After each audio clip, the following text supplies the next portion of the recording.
Welcome to the TV Music Network podcast with Phyllis and Belinda.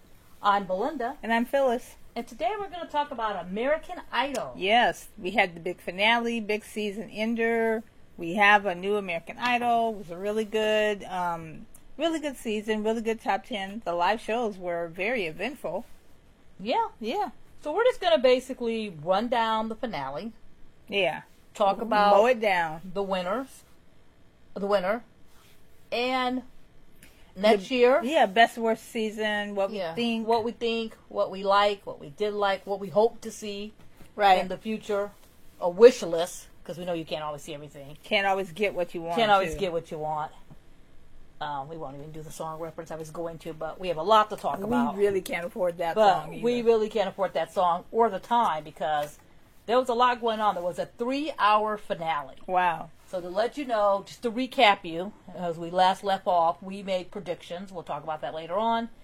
And we left you with the final list. So this is just in case you're listening and don't remember. Don't know. Don't remember. Remember we're listening and want to hear our thoughts on it. Yeah. Anyway, the top 3 finalists was Grace. Spence. I can't Grace, say her name. Willie Spence. and Chase. So Spence. they were the 3 finalists. So what I liked about the 3-hour finale, first of all, was that it started off the first hour, boom, just the finalists. Yeah. Now, Idol only had 1 day a week. So what happens is everyone performs, and then you did a vote in the first hour. And then from there, you eliminated one contestant and then went to the top 2. Right, it whittled down. And then the second hour ended up being performances with, return finalists and celebrities. And then the final hour and the celebrities was also celebrity duets. And then when they got to the last, 30 minutes on, was the final 2 come back. They each sing a song for the final votes. Right. And then you get to vote in real time, because the show was on in real time across the country. And then from there, you then pick your winner. So that's how the rundown is. So let's start right off. First thing was, do you want to do it by each round, or do you want to do each contestant and what they sang for the first 2 songs? Do them right together? Do them right together. Yeah. Okay. I think it's easier. And then we'll do the top 2, their last song last. Okay. All right. So we're going to start with Grace. I'm like, how far back we going? This week. Yeah, okay. Yeah. We started with Grace. So Grace, so each contestant had to do a judges pick song. Right. The judges picked the songs for them. And then they did a song that was their single. And as we talked about our last podcast, each of the top 7 contestants had an original song written for them, produced by industry producers, and they actually released them. They released the video lyric first, and they actually released the videos. Which is something new for Idol. Which is something new for Idol in a while, to actually put the single out before the finale. Mm-hmm. And then actually have a video and actually, promote it and all that. So they did their single. Then also in their single, they did so that was what they did, the single. And, yeah, they did a single. Yeah, I said that wrong. Sorry. They did judges' picks, and then they did a song, a standout moment that they wanted to do from... And then their single. From the song. I forgot. The single was the week before. They still sang their single this time, too. Yeah. I said that wrong. I just wanted to clarify it. Anyway, so Grace performed, and she did Judges Pick. And the judges picked All By Myself. By Celine Dion. Okay. All By Myself by Eric Carmen. It drives me crazy when they never mention the original artist. But anyway, Eric Carmen recorded that song, wrote that song. Right. It's a great song. Yeah, in the 70s. Good song, big hit. Celine Dion. It's been covered by a lot of people, but most people know it today by Celine Dion. Right. So she did the Celine Dion version of the song. Which is big diva belting, hitting the notes, key changes, the whole 9 yards. I mean, there's no doubt that she's a fantastic singer, and she can sing those great ballads. She can do the whole thing. People be like, oh, I was like looking at a little mini Dion, little mini Celine, little mini this, little mini that. No, whatever. And she was really, really good. But sometimes I wonder, if it wasn't anything really new. We know she can do it. So it's like, okay, do something else. Can you sing something else? Whatever. But I did like her version of the song. Okay, yeah. I like the version of her song as well. However, okay, so Katie said she picked the song. I thought the producers picked them and not the judges, but it sounded like the judges had some say so in it. I think they at their last maybe they had to, meeting, probably was the producer sitting with the judge and they decided. But Katie, but it's always been the judges' pick at the finale or at the end. Or maybe sometime. It used to be like the producer's pick, or they would do like an industry person's pick and all that. But the last couple of seasons on ABC, It's been like a judge's pick. Right. But they probably did I'd take it the producers and Lionel and Katie had the production. I mean, they all decided. But Katie made it sound like that's what I'm saying. She particularly really liked that song and picked it out. Well, it seemed to me like they did like Katie Chase's picking. It sounded like Luke's picking Chase's song. Lionel's picking Grace's song. Willie's song. Grace. That's the way it sounded. But she said she really felt it. She liked it and all that stuff too. Lionel, you know I love me some Lionel. But Lionel said, like, only you could sing this and only you made it your moment. Grace. All by myself. And I'm like, yeah. And I was like, Lionel, what are you talking about? First of all, the song's not even Celine's. Dion's song. He's making it sound like it's Celine's song, and then he goes, "Oh, you went, you know." It was. I understand he was trying to make a compliment of her and trying to tell her how great she was. And it was just like I thought the praise of the three of them and this last little round on those judges' songs was a little over the top. it was. I mean, they were good. They were fantastic. Okay, but those were like B performances, A- performances, not A triple plus. A plus or something like that. That's the way I felt with it. Yeah, they were just going so over the board with it. That's what I mean. Finale. They were just so over the top, and it was and it was kind of like they was kind of making it up as they went along, and having some of the stuff they were saying just sounded so weird. And when he made that compliment about her in that song, I'm thinking it ain't Celine's song. It's not her song. Yeah. Anyway, and we'd heard it a lot. And in Idol history, voice history, in music competition history. That's my thing. Song a lot. My thing, it was the wrong song choice. And because it's been done so many times. Even on America's Got Talent. American Idol, X Factor, The Voice. It's been done so many times that maybe the average person who watches shows all the time with their family loves the song. They know it. They don't really care. Yeah, there are certain songs that I heard. I don't think that's one of them. People are like, "Oh, they're singing this," or "I want to dance with somebody." Yeah, this diehard song. So maybe, but I think the diehards and everybody else is like, we've seen so many people just on Idol alone sing this. Yeah, I could name at least so many contestants. Yeah, but I think we're looking at it in a critical eye and not so much like an average viewer. Like I said, the average viewer, I probably loved it. I thought it was the wrong song choice for her, and I think her song choice hurt her.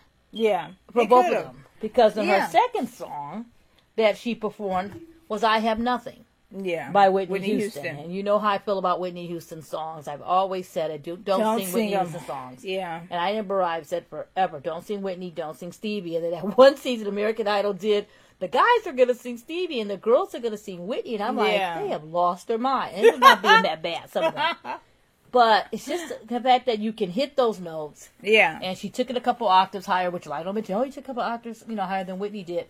And that's nice. We know she can sing. Yeah. But I just felt like they were like beauty pageant contestant songs. Yeah, exactly. And these are songs, and then again, Grace, who I felt was probably one of the few people that actually got some constructive criticism. Because the judges kept trying to steer her into this, like, you need to pick these ballads and you need to pick these like diva kind of songs and don't be singing happy. Yeah, it just she should have been singing happy anyway. But it just makes you think, and I still don't know to this day, after weeks of watching her and being a fan of her, what kind of artist she wants to be. If she puts out a song right now, I don't know what kind of song it's going to be. Is it going to be a Kelly Clarkson soul diva song?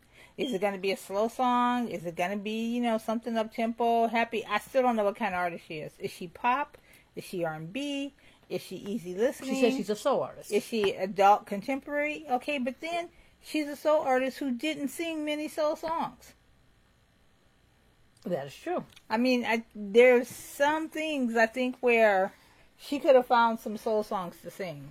That is absolutely true. But I don't think it's 100% her fault, though, because of the song selections, too. You know what I mean? Of the song selections, too. Maybe she felt like the judges were telling me to do this, telling me to do that. I'm kind of... She even mentioned that one time.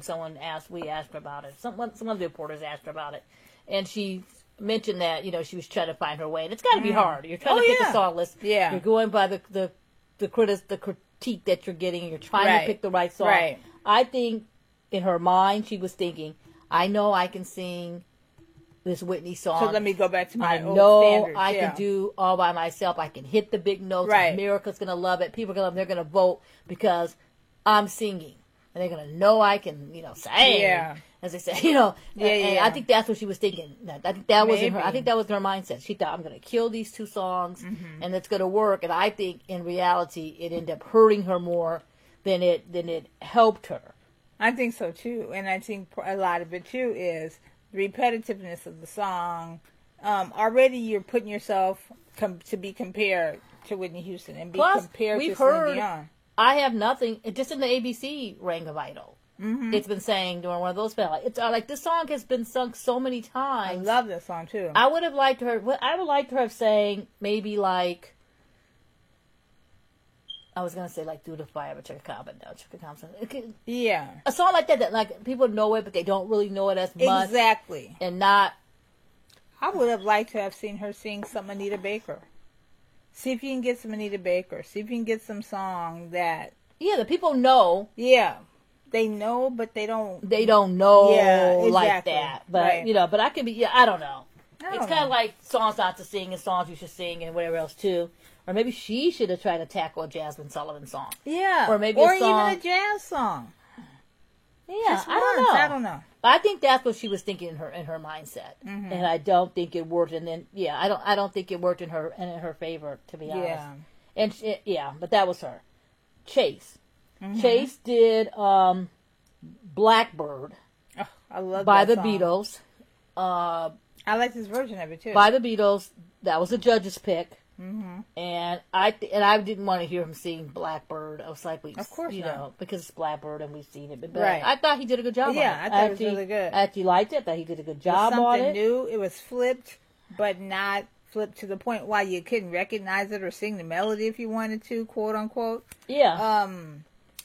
And he had an atmosphere about it. He had the band with them, had a little arrangement and stuff. I don't know. I thought his was really I actually good. liked it. I didn't expect to like it. I actually liked it. Yeah. And then he did Fire Away, the Chris Stapleton song. Yeah.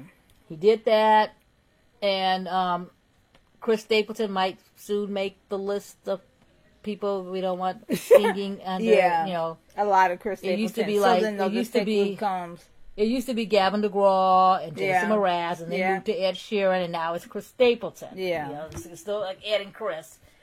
And it sounded okay. You know, I liked it. I didn't jump out at it, but I didn't hate it. Yeah, Blackbird's always been one of my favorite songs, so I was okay with it. Yeah, and the judges loved it. They liked it. They did everything. I did know one thing, and I know a couple people mentioned it on Twitter, that Katie said you have to vote.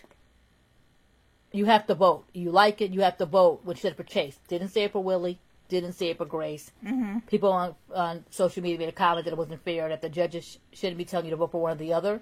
They should say, if you like this person, you got to vote for all three of them. Which is what Ryan says. And it like what Ryan says, but they said they kind of made it like Katie had made up her mind at the finale that Chase was the winner. She was pushing for Chase. And people online were thinking that all season long, they was kind of like all season long. And I think the same person. All season long song, she was going for Grace.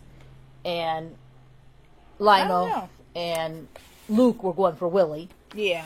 And then Luke started changing his mind towards Chase. And then Katie started changing her mind towards Chase. And she might be starting to change her mind towards Chase because you start looking at what was happening with the chart. Yeah, and doesn't that happen? Because all of a sudden, too, that person, like he came through and then all of a sudden he had his single. And you're like, oh, never heard that before. Where'd that come from? Yeah. It makes you think of that person in a different light. And then they're singer, whether they admit it or not, they're singer-songwriter fans. Yeah. So if you have your own song, if you have your thing, Lionel's always calling people an artist. calling people like, here's your time, here's your this. If you're a singer-songwriter, they really love you. And the fact that he did that song and he wrote it and it was doing good on the charts, people are all excited about it, that jumped him right up in their mind. That was just one thing people had mentioned, and I thought, I didn't think of it that way, but, I could see people saying, people were like, the producers start saying, who's the most Marco today? And tell the judges, we got to start pushing I know you guys like Willie and Grace, but we got to really start pushing tonight on the finale. Yeah. The guy that's the most marketable, because we're trying to make this ABC thing run, and it hasn't run as strong as the previous. We want to promote our. our artists. We got this new deal with BMG and all that. Yeah. I don't really know, but that's what he did, and that was mentioned. I liked it. And then it was Willie. Willie sang. Lionel picked Georgia. I shouldn't say the judges picked. I think it was Lionel. Yeah. Georgia on My Mind by Ray Charles. Mm-hmm. And A Change Is Gonna Come. Sam Cooke was his choice. Inspirational song. His inspirational song. Georgia on My Mind. I love the song. Ray Charles is so grit at it and so something at it. It's another one that's a little overdone too. Yeah, everyone does it during their season. But you have to go back. We know it's coming. Yeah, people love the song. People want to hear recognizable songs. Yeah, exactly. And it works sometime. When the flip side, what I just said 5 minutes ago, it works sometime. You do a familiar song, then some song that hardly no one knows. Because I see a lot of people going, I don't even know this song. What is the song they're singing? But then again, you get your phone out, get Shazam, and see what it is. Yeah. And of course, right then it starts hitting the chart because people start going back to it. And I think Willie did a great job with it. Oh, of course. I think he did a great job with it. I liked the way he sang it. The arrangement was a little odd to me. I thought the arrangement, I don't know if they were trying. No, I don't think that's on Willie. I think that's on the... It sounds like they were trying to make it different than the average version to give him a moment. Mm-hmm. And I don't think he had the moment on that one that he should have had. Right. On that one. But that was Willie. Next one was A Change Gonna Come. Mm-hmm. By Sam Cooke. I love this song. As you know, I'm a huge Sam Cooke fan, so I'm probably more picky about hearing Sam Cooke songs live. Oh, I know. Than the average person. Well, yeah, I know. I'm picky too. But then I heard a lot of it for me too is One Night in Miami, Leslie Odom Jr. Yeah. When he sings that song, oh my God, it's just so beautiful. That's still in my head right now. Still in my tone. His arrangement, the way he sings it, and all that stuff, it's like, still got a little teeny bit to learn, Willie. Not a lot, but I'm just saying. Yeah. His song sticks in my mind. Yeah, when everyone sings that song, it never sounds as great as the original, of course. Right. And people have moments with it. We've seen people sing it before, and usually every time someone sings it, I don't like it. Mm-hmm. And it's usually me because I'm being extra picky, being a huge Sam Cooke fan, especially that song. There's the other Sam Cooke songs. I'm a little more okay, but that song has emotion. And the emotion of it, the meaning of it. Yeah, Willie did. He brought the emotion to it. He brought everything to it. So 9 out of 10 times I don't like it. I did like when Adam Lambert sang it on the finale. Oh my God. On season 8. Here we go. No, on season 8. Here we go. Here we go what? Adam. Okay. Lambert. Oh my God. Okay, Adam Lambert sang A Change Is Gonna Come for the finale. So I'm thinking people who sang other songs in the finale. Right. Instantly when he sang it, right. I remember thinking I loved Adam's version of that song. Okay. That's what the songs I remember Adam by it. I think it's the top songs Adam sang. I think of this one. You start thinking of different songs, and that was during the finale. So the minute I saw Willie was sing, I'm like, oh, Adam Lambert sang that during the finale, and he killed it. He absolutely killed it. And so now I have 8 times out of 10. Usually 8 times I don't like it. I liked Adam's version, and I liked Willie's version. Okay. I really liked Willie's version. Good for Willie. I thought he had a moment with it. I thought he stood out with it. Mm-hmm. I was worried about like the changes of it, the motion of it. Yeah. And then now, instead of comparing it to Sam, I've been comparing it to Leslie Odom Jr. Because like you said, if you have not seen One Night in Miami, you should see it. Just for the performances alone. See it. You should see it. And the fact that he sang that song, in case people don't know or if they care or don't care, I'm telling you anyway.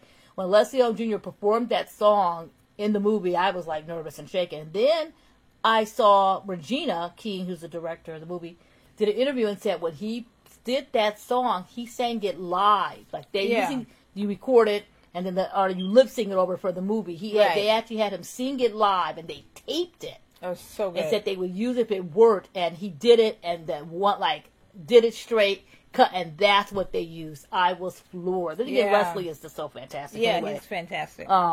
Leslie Odom Jr. If you don't want to watch the movie, find that clip and watch it. And the odd thing about it was that he, in the movie, it's from when Sam Cooke in real life sang it on the Tonight Show. Mm-hmm. And you cannot find that anywhere online. Yeah. It was controversy at the time it came out. He had, it was really, he didn't get a chance to really even do much with the song before he got killed. So to find clips and stuff of him singing things and doing things and all that rare. Is rare, especially that one, which was a controversy time, which is a whole nother podcast. And the homie one. Oh, good Lord. Whatever, too. But anyway, so when Willie sang that, I was a little nervous. I'm like, Sam Cooke, he can have a moment with that. And I think that, took it over the next level. Helped elevate him. So then that was it for the first rounds, And then Luke said, oh, we've seen people sing it, but that was from 5 to 6 or the very first hour. Yeah, that was the very first hour. It was 5 to 6. And I liked that because it was just about the contestants. Yep. Just about competing, just about voting, just about making sure you see your favorite people. Yep. And then they moved on. That was that, and then they did one performance, which we'll talk about after the results, and then they went to the results. Yeah. And by 6:06, I think they did it just so at 6 o'clock you had that time to vote. Did they do the hometown people, or was that different? They showed the hometown. Let's talk about that real quick. That was then, right? Yeah. They showed your They showed your hometown visits right before you did that second song. Yeah. So they each went back home, which we knew they were going back, but they really wasn't advertised a lot. And I think if people were talking about it, isn't the ones in the past, you really can't compare any of the homecomings to the past ones because of COVID. That's one of the reasons. Because of COVID. Because if you look at last year, there was no one had a parade was Francisco because the city had just made a parade. Yeah, that was the asterisk year though. Yeah, the city had just made a parade for him, and that was during COVID. Now we're here in COVID. We're getting back to normal, but due to all the regulations in different cities in Georgia. Yeah, some people are open. Some people are in the phases of reopening. Yeah, California is one of the last ones to be open. So when you saw Chase, they went back to Apple Valley. It looked like not much was happening, and that's because of the COVID thing. So a lot of people I feel like it made it more intimate. To me, it made it more intimate, and I thought the way it was edited was really good. I thought it was special. They showed them home. I like when he ran, he jumped on his bed. They did it with all 3 of them, and all that too. Willie, they had Willie Spence Day, and then the governor of Georgia surprised him, made a Willie Spence Week. That's so And then cute. He went back. He had like a big stadium they were at, and all this stuff and singing. So probably because Georgia has less restrictions. Yeah, it could so be. that gave him a bigger platform, and he was there, and they the news pretty much followed his. I think I saw more coverage on his than any of them. Willie Spence Week, because the news was following him everywhere. It was ABC this, ABC that, all of the stations there. I kept seeing it, and then Grace went back to Chicago, so that was fun to see. She's from Crystal Lake, which is almost an hour outside of Chicago, our home base. Not our home base now, we're based in LA, but our home base. So that was kind of special to see, and she had the Ferris Bueller reference was really good. The way they showed it, I was so excited just to see it because I'm like, she's back in Chicago, and she went and met her mom. What was the Ferris Bueller reference? I think I missed it. Then they took her to. And the way they showed the scenes, like they showed the river, I'm like, is she gonna go downtown? Is she gonna go there? So I got a big kick out of just watching that, seeing her back at home, and then they had her teacher, and they had I like when the teacher comes and they bring out the music teacher. I like when they show the families and the homecomings, and it makes it just a feel of here's Idol, here's what we're doing on finales, here's what we're doing, and that was that whole hour dedicated to them. Right. And I thought it was so special. And we'll talk later when we start comparing, other finales in a future podcast. But just seeing that was just such a good touch. It was like old Idol was back, and you got the feeling of it, and you got the touch of it. And then after that, you go and their families are there. And you got Willie's family's there, and you see the mom, and she's crying, and Ryan will leave his mother alone. And then you saw Grace there, and then you saw Chase. Chase's, mom and a stepdad, and they're all there. And it was just like such a good. I really like that. I really like the homecoming stuff too. And it'll probably get bigger as the season goes on. It'll probably, get bigger in production and bigger stuff. Right. But what they had to work with, I thought it was fine. What they had to work with, I thought it was fine. I'm sure they were happy, just to get out of LA and go home. Just like, home, you can go anywhere and travel in the world, but you actually get to go home for a weekend. Yeah, it's the best. When you think about it, they have literally been in California. Besides the trip to Florida, they've been in California that whole time. A little less time than a normal competition because, of they went back a little later for the COVID break. But I really enjoyed it, and I liked the homecomings. So, anything else you want to say about the homecomings? I liked them. I thought they were good. I like the way the production of it and how everything is cute. I wish we could have had a little bit more of like their family talking, or a little bit more of the confessional, a little bit, but it was good. But one thing I liked so much was Willie was there. He was like coming down the street or being on the street or something, and some people didn't know he was coming apparently. And these two girls left the beauty shop with their hair still in like the rollers, still, in the cellophane to come out, their smocks on. They didn't care. They wanted to see Willie. I thought that was cute. That was really cute. So then we got to our first results. So Ryan brings all three on the stage, and everything comes out. And then they said the first person that got voted in to go to the final two, the first one they named was Willie. Mm-hmm. And then the second one they named was Chase. That means Grace ended up being eliminated. And then off she went. I would have liked in the 3-hour finale if they could at least talk to her for like a few minutes. Why? I mean, it was you get like, that reaction. It's hard to like talk to them right after they get eliminated. I think that's kind of weird.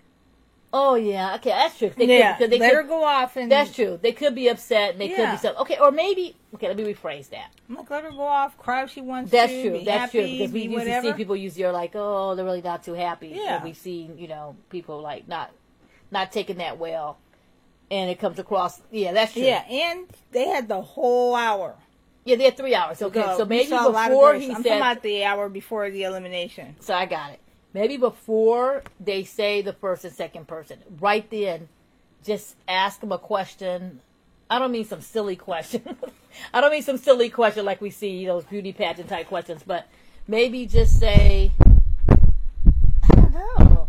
Maybe because I missed a little reel when you go and they say goodbye to you and they show the little reel and off you go. Yeah, but I don't think that reel. Yeah, I can't really describe it. It just seemed like it was 3 hours. We pushed her off the stage. Goodbye. You're gone. We have two people when we have a 3-hour show. Okay. They had a full hour of them. She got 20 whole minutes probably. She got to sing 3 songs. More than you'll see on the couch. Yeah, she had her hour. You got to see, you got to see her songs. Okay. You got to see her at home. That was good for me. Okay, how much more did she need? I'm not saying it just looked weird. I don't know how to say it. Never looks weird. It looked weird last year. Well, last year they went home. Yeah, and last year doesn't count. It looked weird the year before. Weird how? I don't know how to really. It looked weird, like the year when they had, like with Maddie and Caleb. Chase. With Maddie, Caleb, and Gabby. What about boom, they got off. She looked like she was like. Okay, but that was different. And then Ryan's like, "Let me squirt you all." It just looked so odd. I guess it's always going to be awkward. You're that third person. You're the third person. To me, to be the third person, it's got to be hard because you're so close. I know. Okay, never mind. Yeah, it's done. She got a whole hour, her whole 20 minutes. Escort them off. It wasn't like they did with Jax that year. It was the same way with... She got 2 minutes. Oh, that was ridiculous, Yeah, so they've corrected that in my mind. I'm good. Okay. And then with Madison, another one too, Madison. Yeah, I don't know, it just looks awkward. And I guess it's always going to be awkward. And I guess the third person will be crushed. But then again, I'm saying that now. I don't know why you're saying it. It's fine. I think you're saying that because they're being eliminated and it's not the end of the show. So you don't have to see how they feel after they got a few minutes to collect and stuff. Or is it because there's still another 2 hours to go? Yeah, I don't that's understand. why. I just think of a 3-hour show, it just said like, okay, goodbye. I don't know. Have you ever watched the Miss America pageants? They go from 3 to 4, yeah. They go from 50 to like 10 in a hot minute. Yeah, that's true. All right, never mind. Never mind. That was just my opinion on it. It just seemed really weird. That's good. I think she's fine. She got her 20 minutes. She got a lot of time in the first hour. Boom, done. So then now it's time for performances and celebration. Okay. I was thinking they could do a little clip of the show, but you've seen all three already. Okay, never mind. That's what I mean. Never mind, because they did show them when they came back on their first edition and all that. Okay, never mind. Goodbye. Sorry, Grace, goodbye. Off you go. Alright, off you go backstage and get changed to come out and do other performances. Yeah, just like a Miss America pageant. Yeah. Gotta be hard seeing that they are eliminated, but we'll tilt that later. Anyway, so then we started bringing out the celebrity performances. Right. The first one was Mickey Guyton and Alyssa singing Black Like Me. Now, most people don't know that Mickey Guyton was on American Idol. It's like well, he said American Idol alone. Yeah, it's like a big secret. And one of the main things people were searching after was Mickey Guyton was on American Idol. Why, yes, she was, and she was a victim of the edit. She was on. I want to say it was season 8. Okay, which was a Fox season too. Yeah, it's a Fox season, 7 or 8, whatever. And she wasn't using Mickey. She was actually Guyton. She was using her middle name, or first name, or Mickey's her middle name, or whatever. What's wrong with that? That's fine. Okay. And she was there. One people you see in the audition, you kind of see him in the background, you kind of see him in the What's Color Week. But I remember, and the reason why I remember it, because I remember I got Max that called everybody up to the room. They called you up one by one, and they showed you, talked to the judge and saying we're going to keep you or we're not keeping you. And I remember her because she's one of the black girls, and I remember her because there was like 3 or 4 of them. And I was like, who is this person? And they show you a clip right then. And it's because I told those things are pre-taped, so they know already. So they show no coverage. Every time they show no coverage, I was like, what are we hiding with these people? So it kind of reminded me of Atlanta this year, when they had that girl Atlanta. You never saw her, and then you finally saw her. Then we go, wow, this girl's really good. Where have they been hiding her? I'm like, she has no chance of surviving the live shows because we never saw her. Well, anyway, so so I thought it was kind of funny that they were claiming Mickey Guyton. She's an American alumni. That's good. She came back. She looked great. She said Black Like Me. Yeah, I think they had a really good. It's a really deep song. I thought it was kind of good to have Alyssa singing with her and all that. I thought Mickey sounded great. I thought Alyssa sounded so. Right. I don't know if she gets nervous. I think she sings I don't know. Like the wrong key sometimes. And I don't know how it's sometimes she'll hit like these low notes. I'm like, what are these? Then she'll hit girl, go up an octave. And it's perfect. I don't really understand that. If it's in the arrangement. She's not consistent. But I think with her, she could use a couple. She's got a good voice. Oh God, yeah. She's got a great voice, and I thought she'd go for the competition. I think if she works with a good vocal coach, that's what I was getting ready to say. She can get that. I think if she had a few more weeks, she probably could have went further. Yeah, that's why a lot of times when they go from this to this to this, or you only have so many live shows. Yeah. Then they brought by Tom McGovern, and I was like, who is that? And he's at the piano. I'm like, who is this? And why are we spending time on this? But then I remembered his audition. He was the jingle guy that made up an original song about them with jingling, and he kind of... And I thought, why is he here? But what happened was he did end up doing a jingle of the season, and it was like 2 minutes. It was kind of funny, and that was good. Nice, short, sweet, to the point. I was just glad that we didn't get some of, other people coming back. Yeah, I thought for sure. I thought Katie for sure. Turner's boyfriend. Yeah, I thought he was coming. on the video, or I thought she was coming. Yeah, Claudia Conwell daughter. I thought she was coming. Belt buckle guy with the Thor theme. Yeah, I just knew they were coming. I knew. Thank God they cut all that out. And maybe that came because they had to. They put it on the little video. I thought for sure they were all coming. Yeah, the girl was all mad that said she had to talk to the manager, and I just knew. And Mad Dad, I knew he was coming. I just knew Mad Dad was coming. I'm waiting for the daughter of The Voice. I guess we'll wait for next season anyway. I just thought that was happening. Okay, so then we had let's talk about celebrity performances. We're going to do Fall Out Boy. Yeah. What you think? Fall Out Boy came out. Fall Out Boy's going on tour this summer on the mega tour with Weezer and Green Day. They had the Idol men. The Idol finalists, guys out there, and they were singing with them. I thought, this will be good because it's an upbeat song, and this will be a chance to hear someone like a Willie singing upbeat or someone else singing upbeat. And then there was a point where I was like, are there mics on? Okay, no. I didn't have any problem with the performance per se. I mean, I think they were probably always meant to sing the background, to do all this stuff, just based on the way it was. Yeah. But my problem was with, like, the editing of it. I'm like, who directed this number? It was just weird, not quite consistent with the other ones. It's like you want to just show the guys, give them equal time and all that kind of stuff. It was like the person had never seen Fall Out Boy, but they go, I know that one. Yeah. I know the guy with the guitar. He must be the lead singer. But then that other one, I think I saw him. I think he was married to Ashlee Simpson, or his daughter was somebody. That guy looks familiar. I know he's in Fall Out Boy, but I don't know exactly who he is.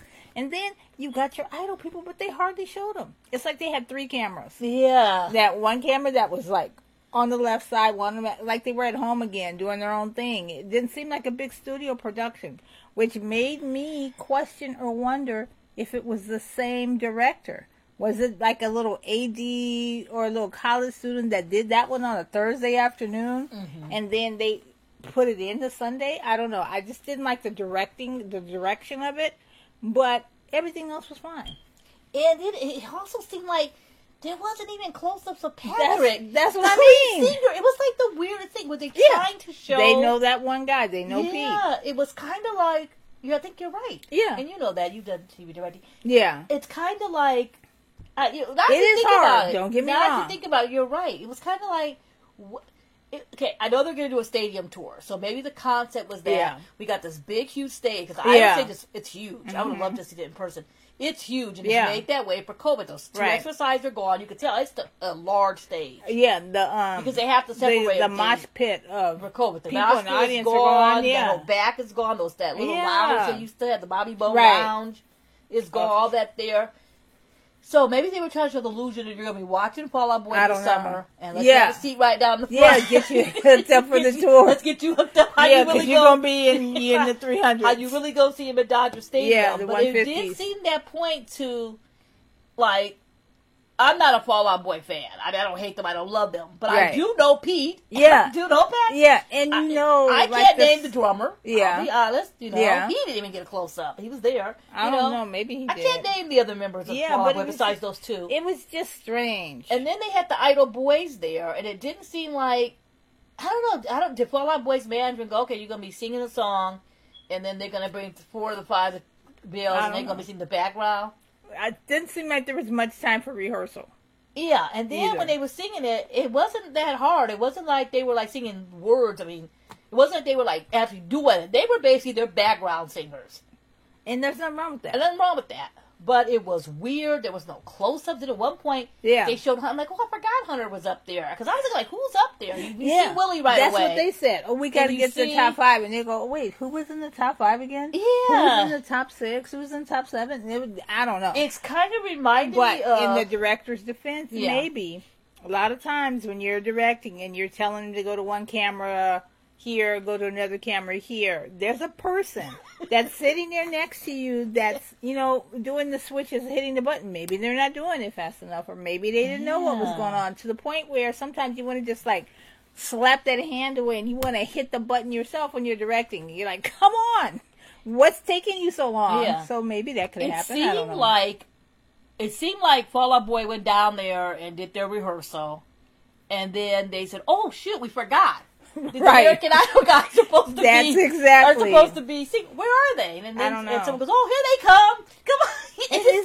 Come on, get your suit on. Come on, Chase, let's go. And there, in the history of Idol, there have been some really fantastic bands that came on and sang with the contestants, and the performance was like so great. You were like, wow, what's coming here? But now we go back to 29 with Weezer and 2020 with nobody.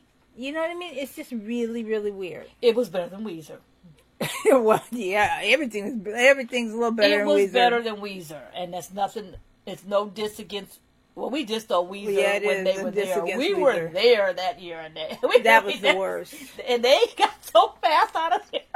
They're the like, car parked right by the stage. Yeah, I mean, literally, the reserve. Somebody was meet us on Beverly out the gate. We're going right out. No, it could have been the manager. Seeing it was a train wreck, and the manager could have been, bring the car moved the car from the parking lot right to Yeah. the door because we're running straight out of those elephant gates and we're out of Yeah, here. exactly. So we had the guys. Yeah. And that was them. So I know Fall Fall Out Out Boy Boy. got booked. They promote their tour. They announced it. They got a tour coming up. It's starting, in July. They're ready to It's go. pretty good. Yeah. Stadium tour. Yeah, they're doing a That's stadium huge. tour. People are all with excited. Green Day. So people were excited. Wait, Green Day and who? Weezer. And Graham DeFranco. Oh, no. Opening acoustic. Oh, You heard it here God. first. No, just joking on Graham, but I wouldn't be Oh, surprised. God. Anyway. Too much. Yeah, it's a big stadium tour there. It should have been better. Yeah, it could have been better. And it probably would have been better if it was just them on stage. But when I saw the finalists coming, I'm like, oh, this is really cool. And then it just was, I don't know. I had no problem with it. I think it was just a poorly rehearsed performance that got reflected on the screen. Do you think it was live? No, I don't. I think it was pre-taped. Yeah, I totally think it was pre-taped. Do you think it was pre-taped earlier that day or earlier in the week? I think it was earlier in the week, but that's just me. Yeah. It just didn't seem consistent with the directing for the rest of the show. Yeah. And just something, no. Okay, then we had the girls. Yeah. So then right after the boys, we had the girls. Yeah, come on, girls. We had the girls and Deshaun. So Deshaun was on double duty for that. Because Deshaun sang with Fall Out Boy, and then he also sang with Chaka Khan. And the You way go, Deshaun. Idol announced everybody. Idol announced Fall Out Boy and the boys, Yeah. Chaka Khan and Deshaun. They never said the girls were coming But they had to come. with Chaka Khan until later on in the week. Yeah. So do you think They maybe, hadn't arranged it yet. So you think when they arranged, Chaka Khan said, I'm singing this. Because Chaka Khan had a melody. She was singing a melody of her hits and getting ready to get that greatest hits back up on the chart. Girlfriend was ready, looking good, sounding great. Yeah. Chaka Khan can sing. Yeah. And then did they say, oh, wait a minute. Well, let's have the girls come out with her too, and we'll have Deshaun just leave, and they'll do I'm Every Woman. Right. But then he never came back out. He didn't have to come back out. He did his bit. He never came back out. Oh, he did his bit. He was killing it. Deshaun was like, I am here. He goes, I only have I am singing I have Chaka 3 Khan. minutes. I'm going to make the most of It's a it. 3-minute performance, and I'm singing for 1 minute with Chaka Khan. I In am the going key of to A, come the out, key and of G, I'm the key of going to F. show you every Everything range I I have. Yeah. I'm going to show you I can do pop, that jazz, was the best. soul, and R&B, Yep. everything but rap in this And 1 country. minute.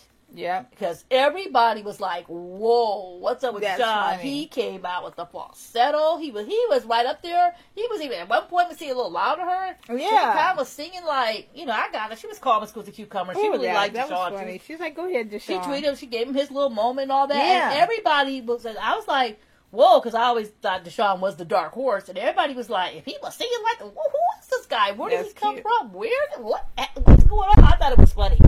But the girls, let's talk about the girls. The girls were singing backup for her. You actually could hear Iron them. Woman, yeah. The mics were on. That's the thing too. Do you think they forgot and said, "Oh shoot, turn the mics up"? No. They were. It was It was weird. stop. It was just a It was mix. just weird. Sometimes And it could have music been so cute. doesn't translate on TV. I thought that was going to be a apparently. really cute number. But anyway. It so was then when cute you got in to theory. the girls, you could hear the girls. You could totally hear them. You're They were funny. singing and moving and stuff like that too. And then you could tell. I mean, Cassandra looked like she was a little uncomfortable with Casey. Because they're not really singing that solid music. But Grace and Alyssa were all like, ready and all over too. But it was cute. It worked. Yeah, I liked If it. anything, it worked out. I thought it was great. The songs off the moving the chart. It was all thing. Then we had Willie and Leona Lewis. Oh, I thought that was good. Leona Lewis. Leona Lewis. She's a really good, talented singer, and I wonder. I wouldn't mind seeing her be like somebody's duet partner. I wouldn't mind seeing her like mentor for a little bit.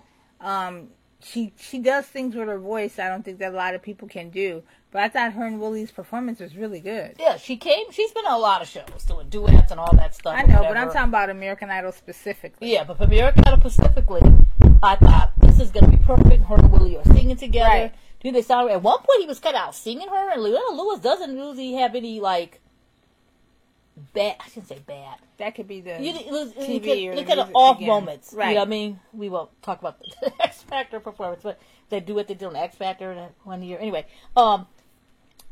but You she's bring usually up the spot X Factor on. thing, and then you get everybody curious, She's and usually- then you don't mention sorry, it. she's usually spot on. And Don't do that anymore. okay, sorry, she's usually spot on. And I thought at one point they said they kind of lost their footing, but it was a good performance. It was good to see her. It was good to see her. It was good to have her back.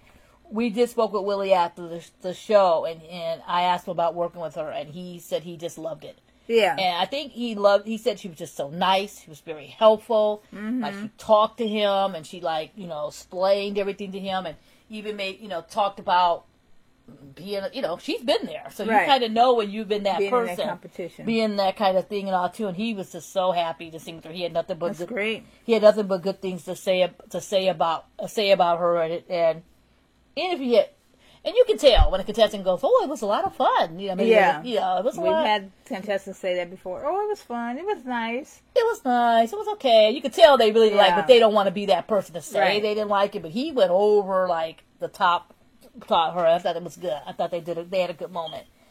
And then Luke, I'm going a little bit out of order here. Luke Combs sang with Chase. Oh, I thought you meant the They sang Forever After. I don't know. Forever After All. any It's of Luke those Combs. songs. It's Luke Combs' song that he wrote for his wife. It's his new single. And they sounded good. Yeah. Chase had the acoustic guitar. He held right up there. Good chemistry. He had right up there and all this stuff Yeah, with he's Luke ready Combs. for the CMA Awards. And I thought I could see that performance on the CMAs or all their thousands of award shows. The country music has a lot of award shows. I can see them doing that. I can see everything. He said it was great. He said he was really personal. He said he used to play his songs. He used to and he's moving to Nashville. So he said he used to do Luke Combs songs, covers, and put them on Instagram because he was a Luke Combs fan. And I'd be there working with them, seeing him and singing the song. He was very happy. We asked about Luke Combs too. He was very, very happy to be singing with him. He really liked it. And then Alyssa and Grace sang Scars. Alyssa Cara. They sang Scars. Yeah. They sounded good. I really liked it. You know what I was trying to figure out? They sounded good, but it was obviously done before the elimination. Okay, Alyssa, huh? Yeah, she's a Kentucky girl, right? Oh, no. Alyssa Cara sang with Grace. She was a celebrity. With Grace, okay. Because I'm like, wait a minute. No, not Why did she get two duets? I'm confused. Yeah, sorry. Okay. Sorry, I should have been clear on that. That's right. They sounded good. They sounded good, but to me, you could tell it was done. It was done before the elimination. Yeah. It was done before that, which is probably better. Right. For all them. Luke Combs and Willie, I should have wrote down the ones that were live, the ones that were pre-taped. I think were both live. Yeah. I'm pretty sure they were both live. I made a note. And I didn't write. Would seem live. Yeah, seem live. We weren't there. Usually we're there, but the last few years we haven't been able to go and be there live because of COVID. Yeah. So that was them. And then Lindsey Buckingham. I was so excited to see Lindsey Buckingham from Fleetwood Mac sing Go Your Own Way with Cassandra Coleman. I was hoping that Lindsey Buckingham would have sang with Casey, because Casey told us that one of the first songs she sang was Fleetwood Mac. Her mom used to play it all the time, and I thought she would flip out. How did Cassandra get that song? I don't know how Cassandra got it. I don't know how she got it. I was all ready to see it.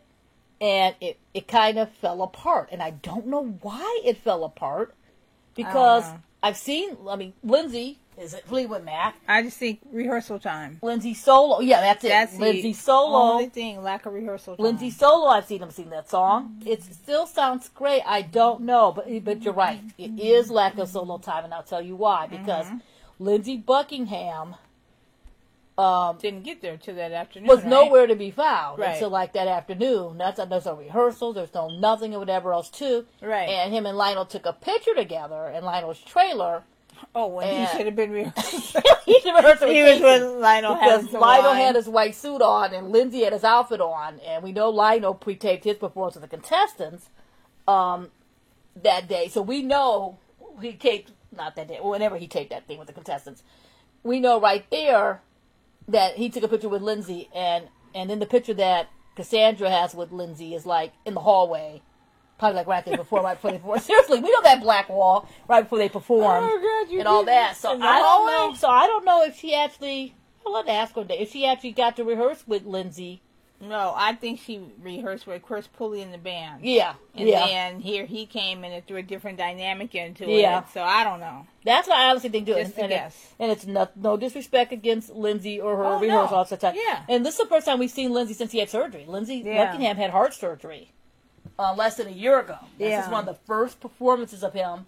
So he hasn't been performing. To Idol for it. And he came to Idol for it, which is so cool. And I had said in our last podcast, I really hope they make sure Lindsey Buckingham doesn't get out that door without talking and giving some kind of knowledge of the music business. And I'm sure he didn't have a chance to tell about it. He didn't. Maybe he can come back next year and be a mentor to a Fleetwood Mac night.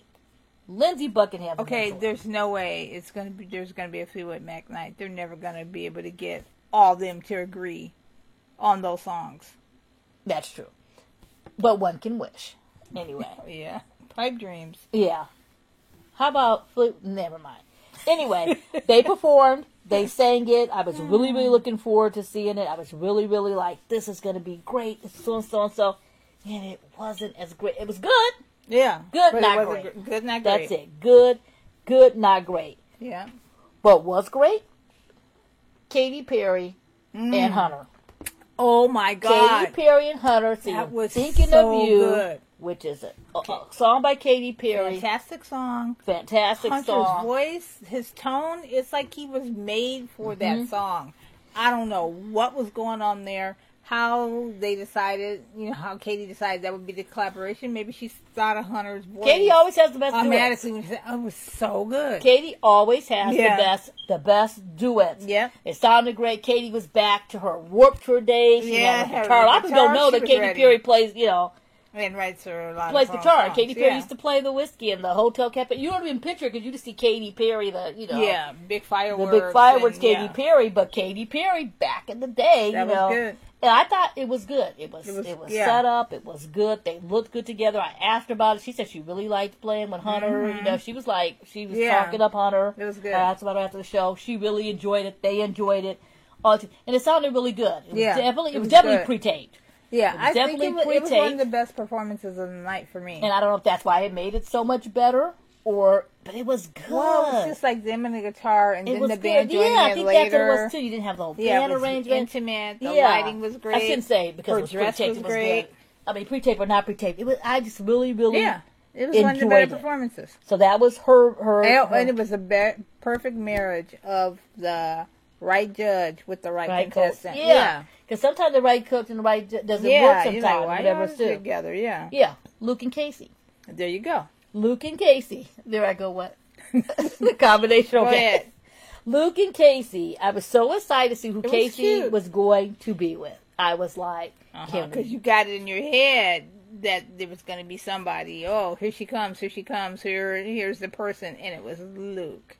No, I was already having Casey singing with Lindsey Buckingham. Yeah, see. Cassandra hadn't even came. I already had Casey singing with Lindsey Buckingham. I had said on our last podcast it would be good to get the Motley Crue guys down there or get someone down there to sing with her. But I already had in my mind that it wasn't happening. You're right. And then it didn't. That it wasn't happening. But she'd be singing with Lindsey Buckingham and it all would be okay.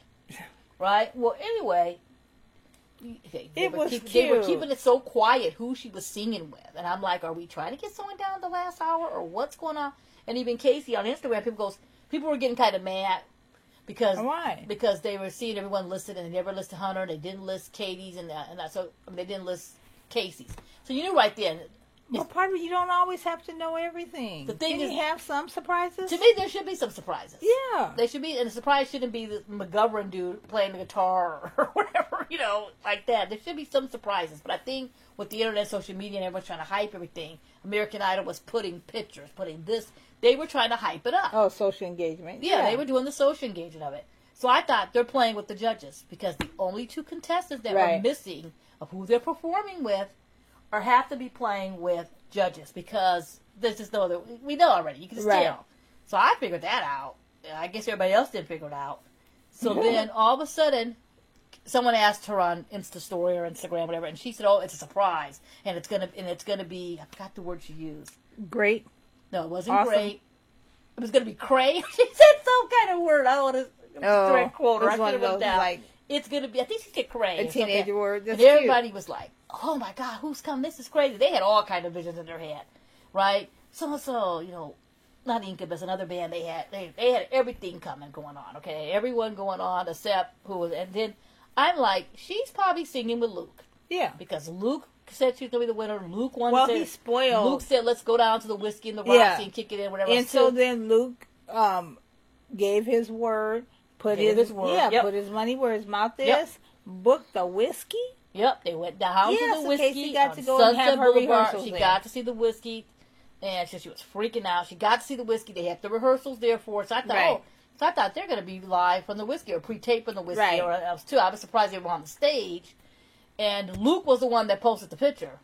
And that was how people found out about it. They gave it away. Luke was the one that posted that. Then, but I think American Idol wasn't going to post that day. But you found out she was with Luke, and people were like, "Oh wow, she's with Luke." They were happy. Luke fans were happy. I just think it got so hyped up that people hype up things in their mind. You know, I was gonna say, I'm like, nobody hyped people it. hype it up. Yeah. I'm one. I was like, well, let's go. But it was cute. It was absolutely cute. They ended up doing Bon Jovi, Living on a Prayer. Luke always picks, some. Remember he sang last year he sang, but when he sang with Lacey and the Unicorn. He always picks some 80s song that he likes or whatever. Cute. Like that too. He's another one that's, kind of stuck in the 80s, and I like it. And he's Living on a Prayer, which is a song he does in his concerts. He's, Bon Jovi fan. And it was a cute performance. Yeah, I liked it. It was a cute performance. And he said afterwards that he messed up. And he said that she looked at him. He said he knew he wasn't going to out-sing her. But he said it was kind of fun to be on the stage and there he goes. And she looked at me like, you missed your cue, but let's keep going. And he said he had a great time. He really likes her. He really supporting Casey. That was cute. And he's ready to see what Casey's going to do after and all that stuff, too. And then Lionel's performance usually opens the show with the contestants. But this time he kind of came in the middle. And he had the contestants out, the finalists, the rest of the all the finalists. And he did the top 7, 8, whoever's left. Okay. And he did One World. Okay. Uh-huh.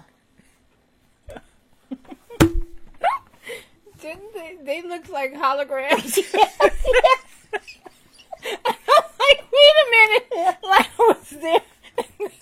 Couldn't find the other contestants, so they put them out on a hologram. I was like, this is crazy.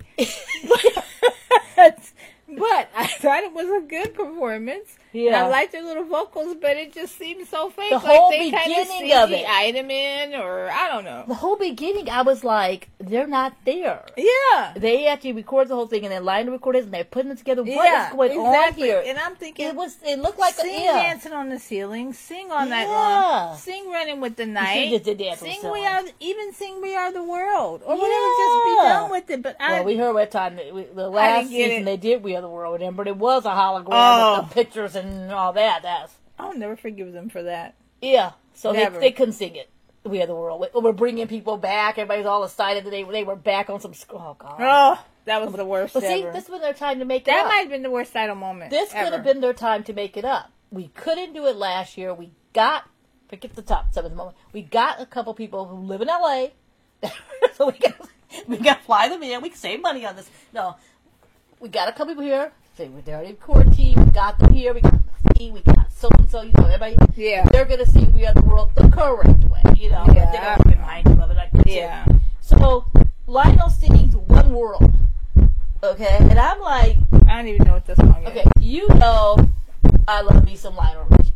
Yes, you do. I can take the universal class on Lionel Richie and pass it. Oh hell yeah! They would call you the Beast. I could pass it. If you were doing the chase, yeah. Yes, I could pass it. There is no Lionel Richie class, but I could pass that you class. You write the core syllabus. Easy. But when he first started singing that song, you said, "What is this?" Because I didn't know. And I've seen him in concert a few times. And I said, probably more than you want to see him. I love him too. You're probably more than you want to see him. I don't be missing Lionel. Residency's coming up, as he mentioned on the finale, at the Wynn. It starts September 24th. It goes to November 6th. And I will be there. But anyway, I said, what is this? Yeah. I literally said, what is this? Yeah. I had to think for a second. I said, this is an old Lionel Richie song.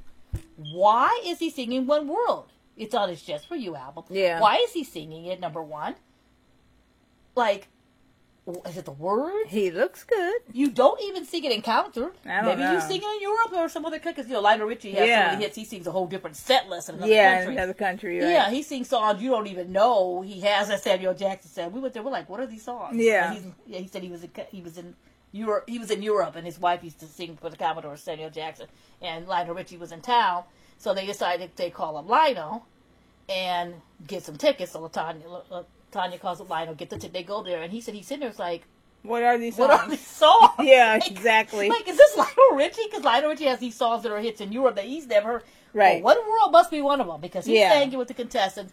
And it would have been a really cute performance if they didn't look like they were holograms or whatever. What did you think? Huh? Did you like it? It didn't work. Yeah, I know. It didn't work. Yeah, so there were some swings and some misses. And Lionel was so happy about it after. Well, yeah. He said he was so happy because he went to work with the kids and he got to actually do a song with them and all that. I don't know. And you know how hard to say it didn't work. I mean, Katie probably told him that didn't work. Didn't work. And you know what she told Luke? Look, we saw you messing up. That didn't work. Katie's like, but me and Hunter yeah. Maybe next year we'll figure. maybe next year we'll figure this. Figure it out. We'll figure this. We'll figure this quite out. Oh my God, the best. And then Murphy came back. You know what we didn't talk about? Uh-huh. We didn't talk about Macklemore and the 3 contestants at the beginning. You're right. We and didn't. They opened it. You're right. That's normally Lionel's spot. You're right. Where he does the dancing on the ceiling. Well, let's talk about Macklemore and then we'll go to Murphy. I'm sorry, Macklemore. I left you out of the beginning of the set. Yeah. How come I don't have you in my notes? I totally forgot until right now. Because you need this song. I don't even have it written down. Sorry. Oh, you didn't. It wasn't and that I memorable. took notes on everything. I don't. It wasn't that memorable. No, I think it was beginning the show, and I was like watching to see what's happening. Trying to find wow. Our sorry, but talk about it or whatever. Okay. Okay. First of all, they shot it in this exterior location. They were I think they were on the roof of CBS Television. That's what it looked like. City. Yeah. I don't know. Yeah. They were somewhere and they were singing it. And it was like, this is the moment. Yeah. And everybody was coming. They were singing. And Grace was like, I'm getting my, Fergie from the Black Eyed Peas spot. I'm getting my girl. Yeah. They need a girl singer on this rap song. Here I am. Here's my audition. She was like, I'm ready because Macklemore might need a person to sing a song. Exactly. I'm ready. You gotta stay. Yeah. You gotta stay on those. Yeah. So Chase and Willie were there. And it's like, it was really good. I don't know if they seemed uncomfortable. Again, I think it's the part of maybe lack of rehearsal time. They're not sure how they're going to get everybody in and out. But I thought it was a really cute tribute. The 3 of them singing that song with him and starting off, the finale. They kicked off the show with that. Yeah. It was good. When I first saw it, when I first read it, I was like, that's not going to work. The 3 of them singing with Macklemore. It didn't seem like that was going to work at all. So pessimistic. Well, no. It goes by what looks good on paper. And what doesn't look good. And there's been a lot of times it doesn't sound good on paper, but then you love it. To me, that doesn't. Macklemore singing with the 3 final contestants doesn't look good. Singing an old song doesn't look good to me on paper. Worked for me, but it looked good for you. Yeah, but I liked it. Yeah, it was good. Who knew? Who knew? I wouldn't like the Lindsey Buckingham or the Lionel Richie one, but I like the Macklemore performance. What is happening here? But that's what a good finale does. That's what a finale does. It surprises you. Finale's supposed to surprise you and challenge you and everything else. I actually liked it. Mm-hmm. Yeah, it was good. It was obviously taped. I like how you had Ryan up there. I shouldn't really think it was on the roof of CBS. Yeah, because we've seen James Corden do things on the roof, and they filmed it because it was dark out and whatever else too, and they had the flashing lights and all that. Night. But I liked it. And then Murphy, real quick. Murphy was a contestant I know I got on social media and made a comment about. Murphy was a contestant that got cut in the top. Didn't make the top 24. Yeah. Yeah, social media cry. People were blasting the judges on Twitter for letting him go. People were blasting the judges. I wasn't mean or anything like that. People weren't too happy. The only reason I thought about him was because, I'll make it quick, because I know we still got a couple more points to talk about. The only reason why I thought it was because because the comments they keep making to the contestants, we want someone who's different. We want someone who's unique. We want a singer-songwriter. We want someone, they kept pushing that and pushing that. And so when they kept pushing that, and then you have Murphy, who is a singer-songwriter. You have someone who's different. You have someone who's like, doesn't sound like everybody else. Because for a while there, you start getting these guitar guys up. They all start sounding alike. You start getting them all mixed up. So-and-so sounds like so-and-so. Right. And then when you get so many of them, because they put people do all the auditions, then they have to start weeding them down. Like, you put all these people through. And then you start looking like, we got 12 of these guys. Yeah, we got 12 good people. Yeah, so we got these 12 people that have to go. We got got 16 R&B girls. We got, and put them in, we got all these country we had to give them. We got all these pop people. That's how they do it. And all this stuff too. But when he got eliminated, I think it was just the way he got eliminated. It was the audition, when you saw all the way the show was edited, when you saw all these people. So when they cut him, you're like, you just let all these mediocre, I shouldn't say all, you let a lot of these people pass that were mediocre in my opinion. Yeah. And then you cut this guy. Yeah. And then the way they even said, like, you came down and said, like, we're keeping you, but and it was right after they had kept another girl who had messed up and did something, and it's like, but you're getting rid of this guy. So people started going on and going off in a lot of social media, and then they brought it up and all that stuff too. Some people do you think with personality, like, in addition to what they were thinking, like, I don't know, he might be, I don't know, a little too different for America, he might be whatever. Did you see him winning American Idol? No. Okay, but you wanted to have his time, sorry, right? I shouldn't say no. I think he should have had a chance to let America decide that. Let America decide they felt he needed a chance and not them cutting him then. I think I would have put him in and then let America decide, because people have different tastes, different. What you like is something that someone else don't like, which is why we have artists of all genres. Right. I just thought that for who they put in the top 24, I could have eliminated 3 or 4 people easily to make a room for him. All right. And that's even keeping him close to the 24. That's even keeping the job. Yeah, he got cut right outside the 24. When they went to 24, they told him goodbye. Oh, yeah, and they kept a couple other people that probably and they kept been gone. 12 guys. Mm-hmm. We won't get into them. We get the 12 guys, and you can just look at the 12 guys. And kept 4 or 5 of those that went. Figured out who was going to go from there. All right. So it became an outcry. It became such a peak. Some people think it was set that they did it on purpose so they can make a big outcry. No people would get upset with the story. I don't think so. There's no way. So of course we had to ask. There's no way that they did that. Of course somebody had to ask. I know, but sometimes your perception is different than what you think. I didn't ask, but another guy asked, and what they said, they were talking about how good he was that day, how good he was. I like how in the show, how Luke just put Katie out of the bus. Yeah, that was funny. He just threw her straight out of the bus. Like, you were the one, Katie. I was going to get the guy like, yeah. He just sold her out. Katie's like, I'll get my lawyer down here. Yeah, she knows she did not put me under the bus. Yeah, you knew Katie had him gone. But they said that he was so good. They really liked the performance. And when they look back at it now, they said it happened sometime, too, in the moment. Yeah. Like, who they just saw before, who they just saw after. Right. So when they started looking at the things, they thought, no. And they put some people through it. Looking back now, they said they should have let America have a chance on it. Yeah. But maybe he'll come back and try out again. But he's already writing songs for a couple shows, and he's getting some opportunities. I'm sure this will... And he performed. And I'm sure he sang 2 songs. I'm sure this... Yeah, he had a lot of people. I think this will be a bump for him. Yeah. He did a melody of songs. I'm good he got his chance. And I thought that was great. Okay, so now we have got through all of the performances except for one, and I saved it for last for a reason. Yeah, go. Sheryl Crow. Yes. I have a lot to say on this, but for time, I'll make it shorter. I will make it shorter. All right. Sheryl Crow was coming here, doing a thing. She was singing 2 of her most famous songs. Every Day is a Winding Road. Oh, God. What's this other song? Made Me Happy. Makes You Happy. And everything was fine. She was going to come. She was going to sing with Arthur Gunn. Arthur Gunn contestant from last season who came back and made it into the top 9 based on their comeback. I'm going to call it comeback gate. Okay? They had him come. Sheryl Crow gate. Yeah. Had him Arthur come. Gate. And Gun gate. Here's God. They had him come. She's going to come back with him. Everything was going to be fine. Well, apparently, there was some controversy backstage.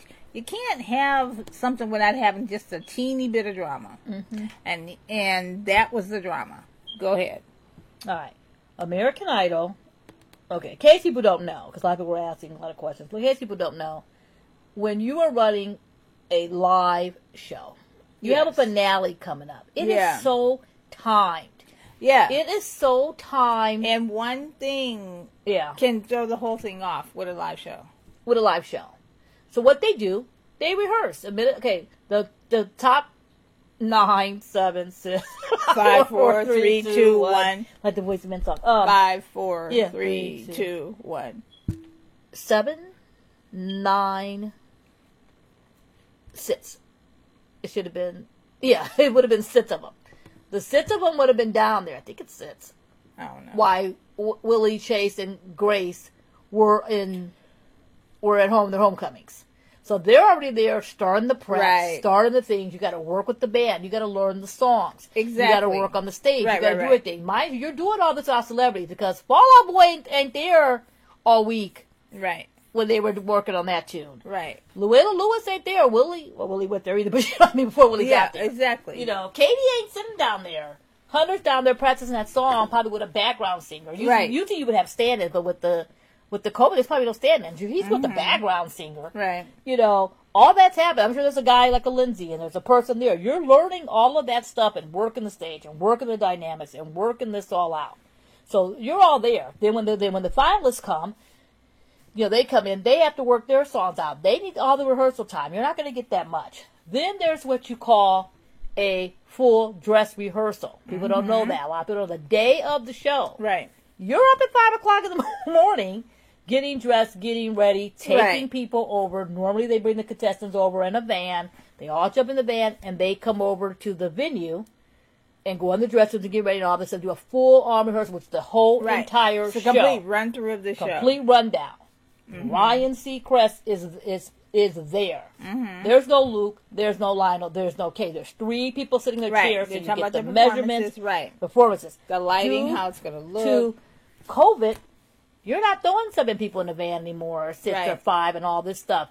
They're not coming over. They're not in dressing rooms upstairs. And it's more strict. It's more strict. You got to put these contestants in each. Got to put each one in a car. You got to get them down there. You got to get them there. Each contestant has a trailer, and they could be performing from like 3 to 3:10. Yeah, 3 to 3:15. Yeah, or something like that. So if you think a live production setting up a finale is worse, try it in the age of COVID, where you now have to put, each contestant has a trailer, a little tiny trailer, set up on, say, Lionel has a trailer, Katie has a trailer, Luke has a trailer. It's part of their quarantining while this whole thing is That's going the only people that have trailers on a normal basis. Right. But now during the quarantine, you can't have these contestants upstairs in all these rooms. Right. You can't have germs. Yeah, you can't have them up there. You often bid someone to get sick and have something happen. Like 3 or 4 little rooms upstairs. There's rooms upstairs that have, there's rooms upstairs like, food for them to hang out. There's room, stuff like that. Right. There's no room and snacking anymore and drinks alert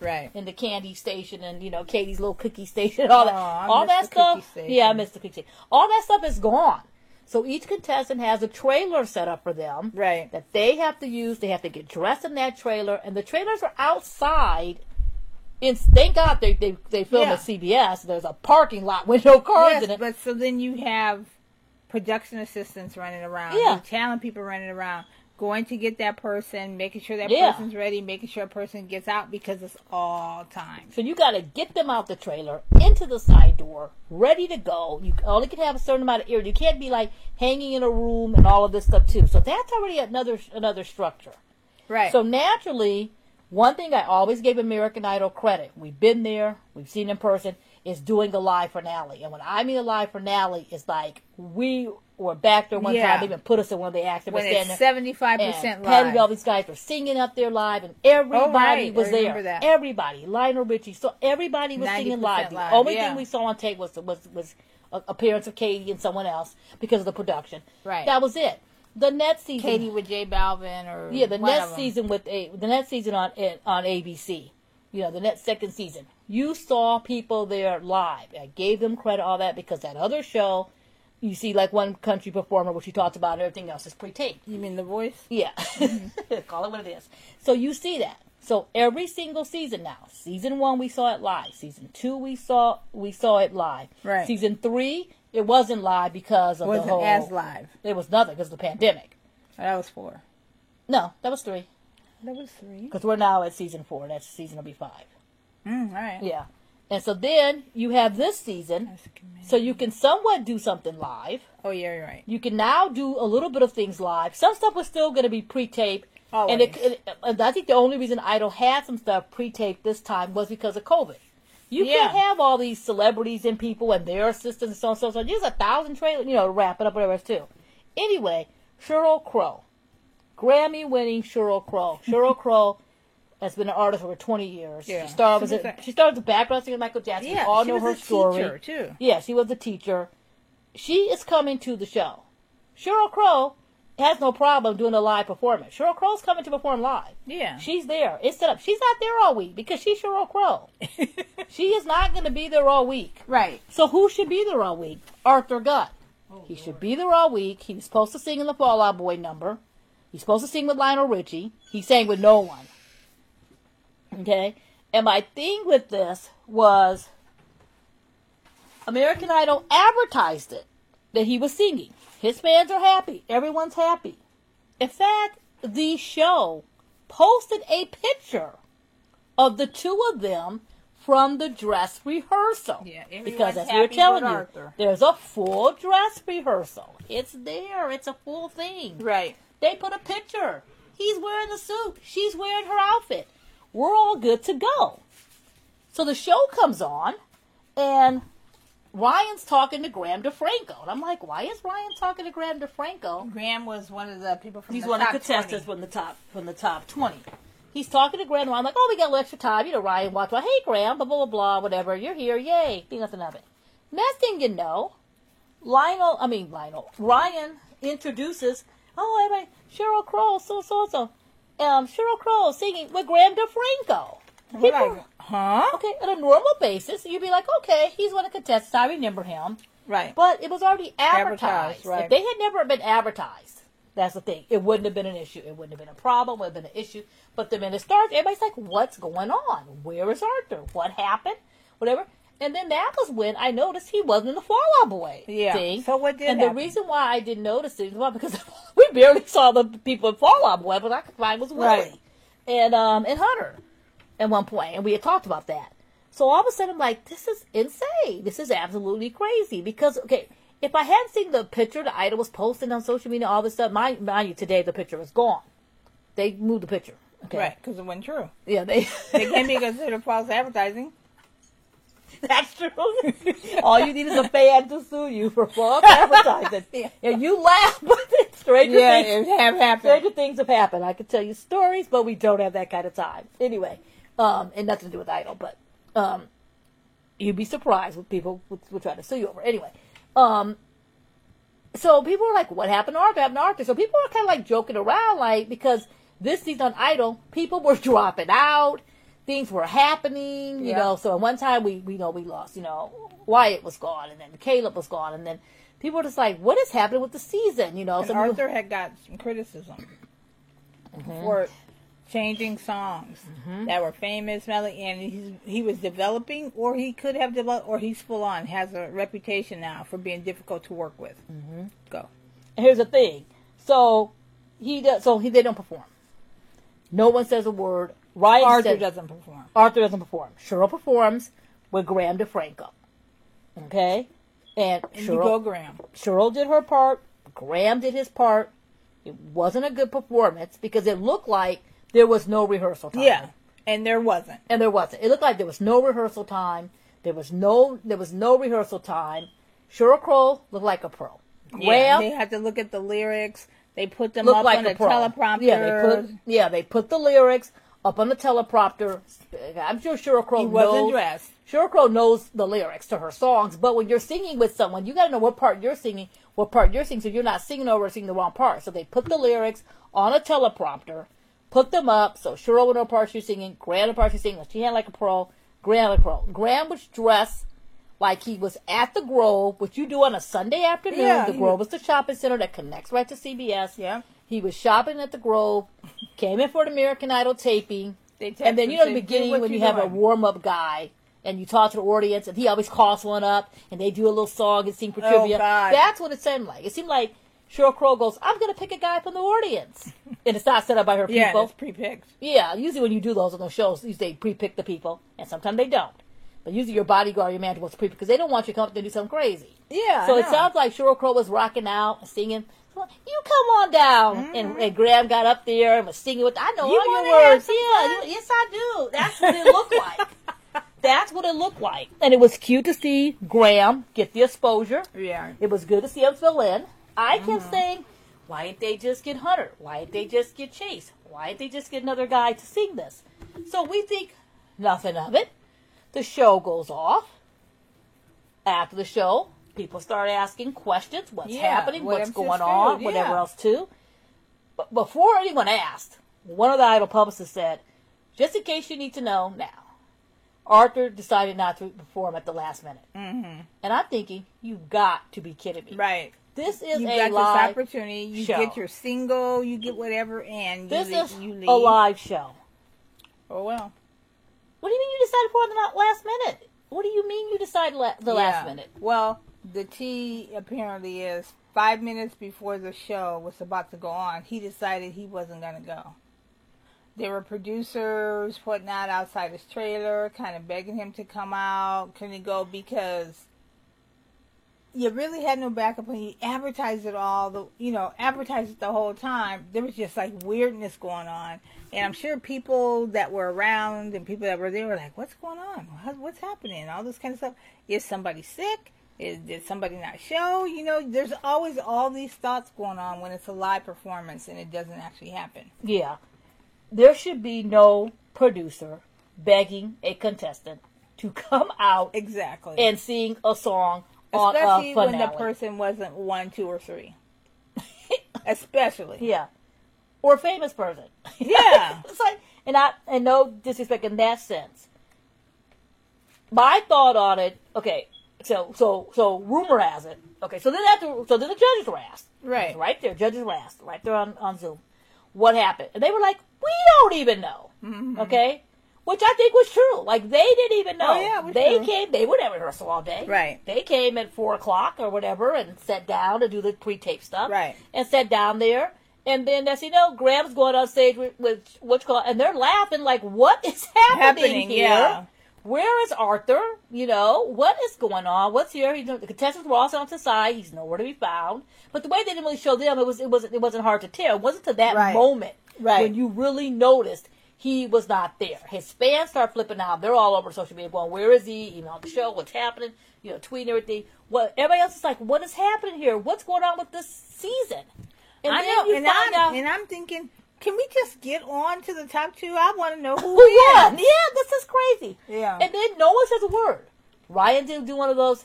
Arthur would not be performing tonight. Like they did with whatever. It wasn't worth it though. He didn't mention it at all. Yeah. And I think the reason why he didn't mention it because it really did happen 5 minutes before the performance. Right. And this was in the last hour of the show. Mm-hmm. This is the last hour of the show. So we heard some tea, which you could probably find on Clark Beckham, who was season 14 runner-up on American Idol when it was on Fox. He does a podcast.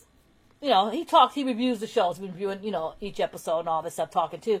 In fact, he talked to Graham to find out what happened. He wasn't there. He said, I'm not there. Like, none of us was there because the whole COVID thing. We would have been there. Yeah. Can you imagine? No, we had been down there. I can't. I'll be like, take me to his trailer. So what he heard from Graham was that things weren't going well this week. They were having some kind of difficulties with, I really should say difficulties. How did he phrase it? He said that they were having issues. They were having issues with Arthur. And they were afraid he was going to bail earlier in the week when they were rehearsing and practicing. And Graham came into town because he's really good friends with Chase. They're going to be rooming together in Nashville. when Chase moves and everything, he came to support him. And Right. yes, Grant's been traveling across the country visiting all these people anyway, visiting all the old idols, all guys, a bunch of guys became really good friends, Right. and Hunter and Wyatt, all these guys became friends. So he was there to support his friend in the finale. Right. Had his ticket, had his clothes, and ready to go. And it was mentioned to him. And he said, well, let me know. I know I can do Yeah, it Sheryl was Crow. mentioned to him ahead of time, a few Yeah. days ahead. He knew her songs. He's a fan. Right. He knew her songs. And they probably didn't want to get another person from the thing, because you don't really want to pull Hunter from Katie's thing. Right. To be singing that this happened. You don't want to pull Deshaun from Chukka. They pair everybody up. You can't pull Willie, you can't pull Chase. Is there another guy left? We're running out of guys. You're running out of guys. Yeah, you're running out of guys. Because you're actually running out of guys now, because you don't have 5 guys anymore. So, Right. you had 6 and you're down to like 4 guys. You can't pull Willie, you can't pull somebody. They feel like, he's pull there Chase. already. Yeah, you can't pull Chase. You didn't fly back. Bean and whoever else got to live with Ava, But then I kind of wonder Ava lives in Orange County. how it would have been if maybe Chase had sang it with her. Done that whole little That would have been great. background thing. I think Chase could have learned it. It would have been great. Yeah. Now, I'm saying Arthur wasn't great, but to pull this guy out 5 minutes. Then supposedly they took him to the back to try to put clothes on him, put a jacket, or try to find something on him. Graham. For Graham. For wardrobe, So he go yeah. down there, then they're finally like, just forget it. Then they're pulling his phone. Because you have stuff in your pocket. You Yeah. can't go on stage. They're pulling his phone, pulling all this stuff. And then I guess some producers were talking to him. Other producers were like, no, this is okay. So my guess is Trish and Megan were like, we talked to Arthur. He's fine. He's going to do and it. he's not going to say how he really feels. And he's in not my going to say how he opinion. really feels. And I can see In front of Patrick, them, yeah. one of the other running the floor guys, was the one that was saying, I think this guy's going to bail. We're having some things this week or whatever. Bobby Bones is the mentor who worked with the contestants all week. I'm sure he didn't even talk to them that week besides the top 3. Right. And I don't know what time Bobby even got into town that week. I know he was posting pictures and stuff, but later in the week. But I don't think he was there the whole week to really talk to Arthur. And then that was it. Judges Right. don't know. We don't know. So-and-so doesn't know, and whatever else, too. All we know is that he didn't sing. That he didn't sing. And so then 2 days later, he posts on Instagram. After all the media After attention all the it media got. attention, all the stuff it got, what happened? A statement. He wrote himself on Instagram. He put the thing on the statement, and he mentioned that it was there's some circumstances that he doesn't want to talk about. I don't want to misquote him, but I'm not going to read a quote because we spent too much time talking about this. He basically said his morals and his standards and something about some I have no idea what that even miscomplications means. could have not have happened, but he's not going to talk about it, and it's nothing against the people from American Idol So what is he talking and about? all this stuff too, but he wasn't going to, that's why he wasn't going to perform. So I'm like, did something happen between... But he said he was doing a performance in Kansas City at some place, and he invited Sheryl Crow to go there and sing with them. in Kansas. Yeah, crazy. Boy. Sheryl Crow is not coming to Kansas to play a club with you on some $30 ticket. And It's not happening. On the guy who already bailed on her once. Sheryl Crow is from Missouri. I So don't maybe during rehearsal, they could have been talking, like, "Oh, I'm originally from Missouri. I live in Kansas now. Oh, it's not too far. Oh, if I ever come back home, we should." care. That's like when Harry met Sally. Oh, you guys have a lot of stuff in common. That You could have went been there, why it oh, came up. okay. But I read that and So he's thought, a writer. You eat. I read that and okay. thought maybe it didn't come across in translation. But the way I read it was like maybe I read it wrong. I read it like 3 times. Like, are read you it right. actually inviting Sheryl Crow to come to your show in Kansas What? It's just the case. to perform with you? Yeah, but it's just the case. You've already bailed on her. A lot of things went over his head during that competition. That's just another case of one of the things going over his head, number one. Number two, I'm going to give him one thing. In all fairness to him, the Idol producers and the whole way they did this comeback thing Yeah. already put a bad taste in people's mouths. And some people thought that he should not have been eligible in the first place because he was the runner-up from the year before. And I was one of the people. Yeah, and they thought that, but then here he was. So you already have the Yep. negative Yep. thing in your head for him, and then he comes out throughout the competition when he's there. They do this big, reveal Like, they open the thing, he comes on stage, and he gets this whole interview, a little bit of time with Ryan. Man, you people already know him. The judges talk about, oh, Arthur's so good, he's got this big fan base, everybody's going to vote for him, blah, blah, blah. And then his performances, in my opinion, were not up to par. They were just repeats of last year's that weren't any different, that weren't any better. And Luke, in his 2 critiques of the year, weren't any worse. But Luke told him that you're gonna have to. And they brought it up, and I'm thinking, you guys already opened it up more because you guys praise him like the next thing to coming. And then all of a sudden he hasn't produced, and then the producer of his original single told Billboard he wanted to change the arranger. And we told him no. Yeah. He told John Stamos that he was going to change Coco around. Yeah. He totally changed it. Told Chris Martin to his face. Right. But then I said, I'm not happy with the comeback. I had no problem with Arthur. I had no problem with Arthur last season. Yeah, we never met Arthur, but we did speak with Arthur. Right. Every week after the show, we spoke with him when he got eliminated. Yeah. So it isn't like, there's an issue. But I thought, let me give this guy a bit of the doubt because he's in a bad spot. Right. And he's in a bad spot because he took this thing in the comeback. He's there. He wins. He's the runner-up.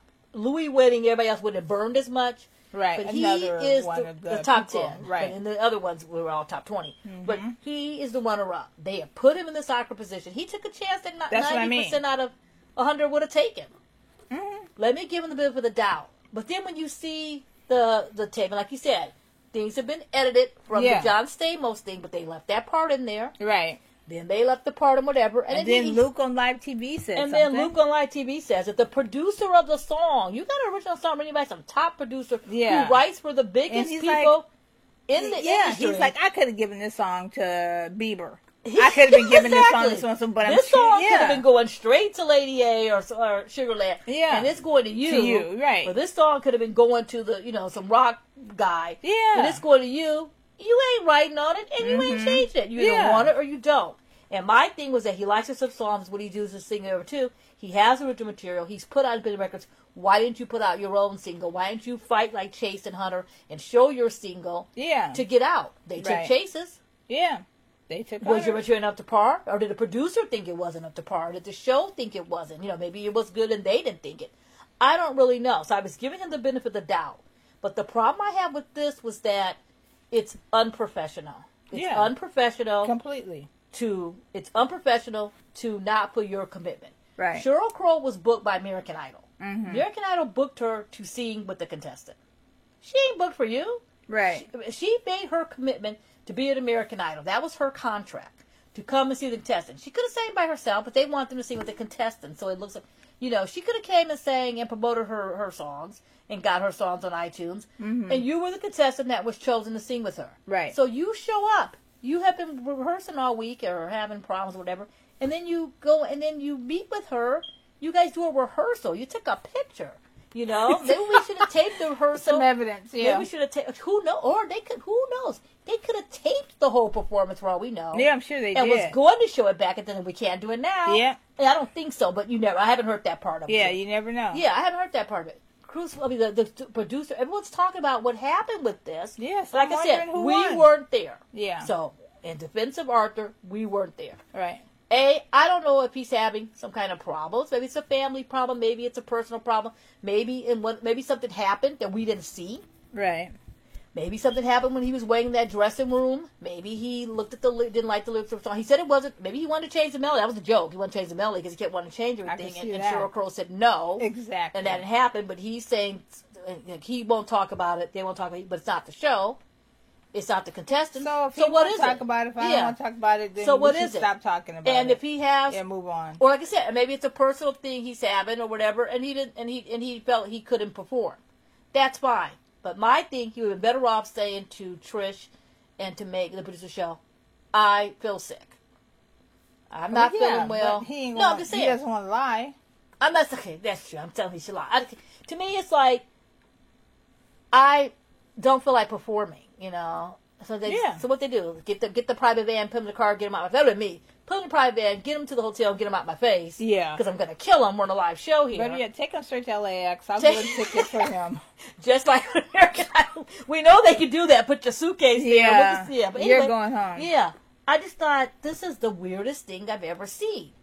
You know, I just thought it was out of place. It was impersonal. And then to be asking her, I want you to come and play with me. She's not coming to play with you. I really hope that came out wrong, all they said too. But all I will say about that was unprofessional. Then he was taking off everything. He was taking from the Ryan, you know, the thing. He was like completely gone, I'm sure. We'll see if his videos are up later. Completely gone. It makes the comeback look really... Yeah. Like a bad idea. Like a bad idea. It's bad. It's bad press because everyone's writing about it now. It's bad. No one even... Okay, the average person doesn't even know he was supposed to be singing with Sheryl Crow. Don't even remember. Don't even know who he is or singing with the show. Yeah. Arthur fans are really mad saying the show set him up, the show set him to fail. But I'm like, he didn't have to do the comeback.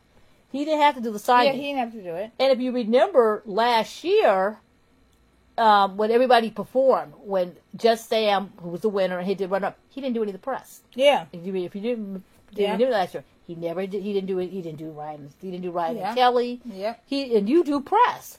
So. Is he camera shy? Does it lie to do? Is he?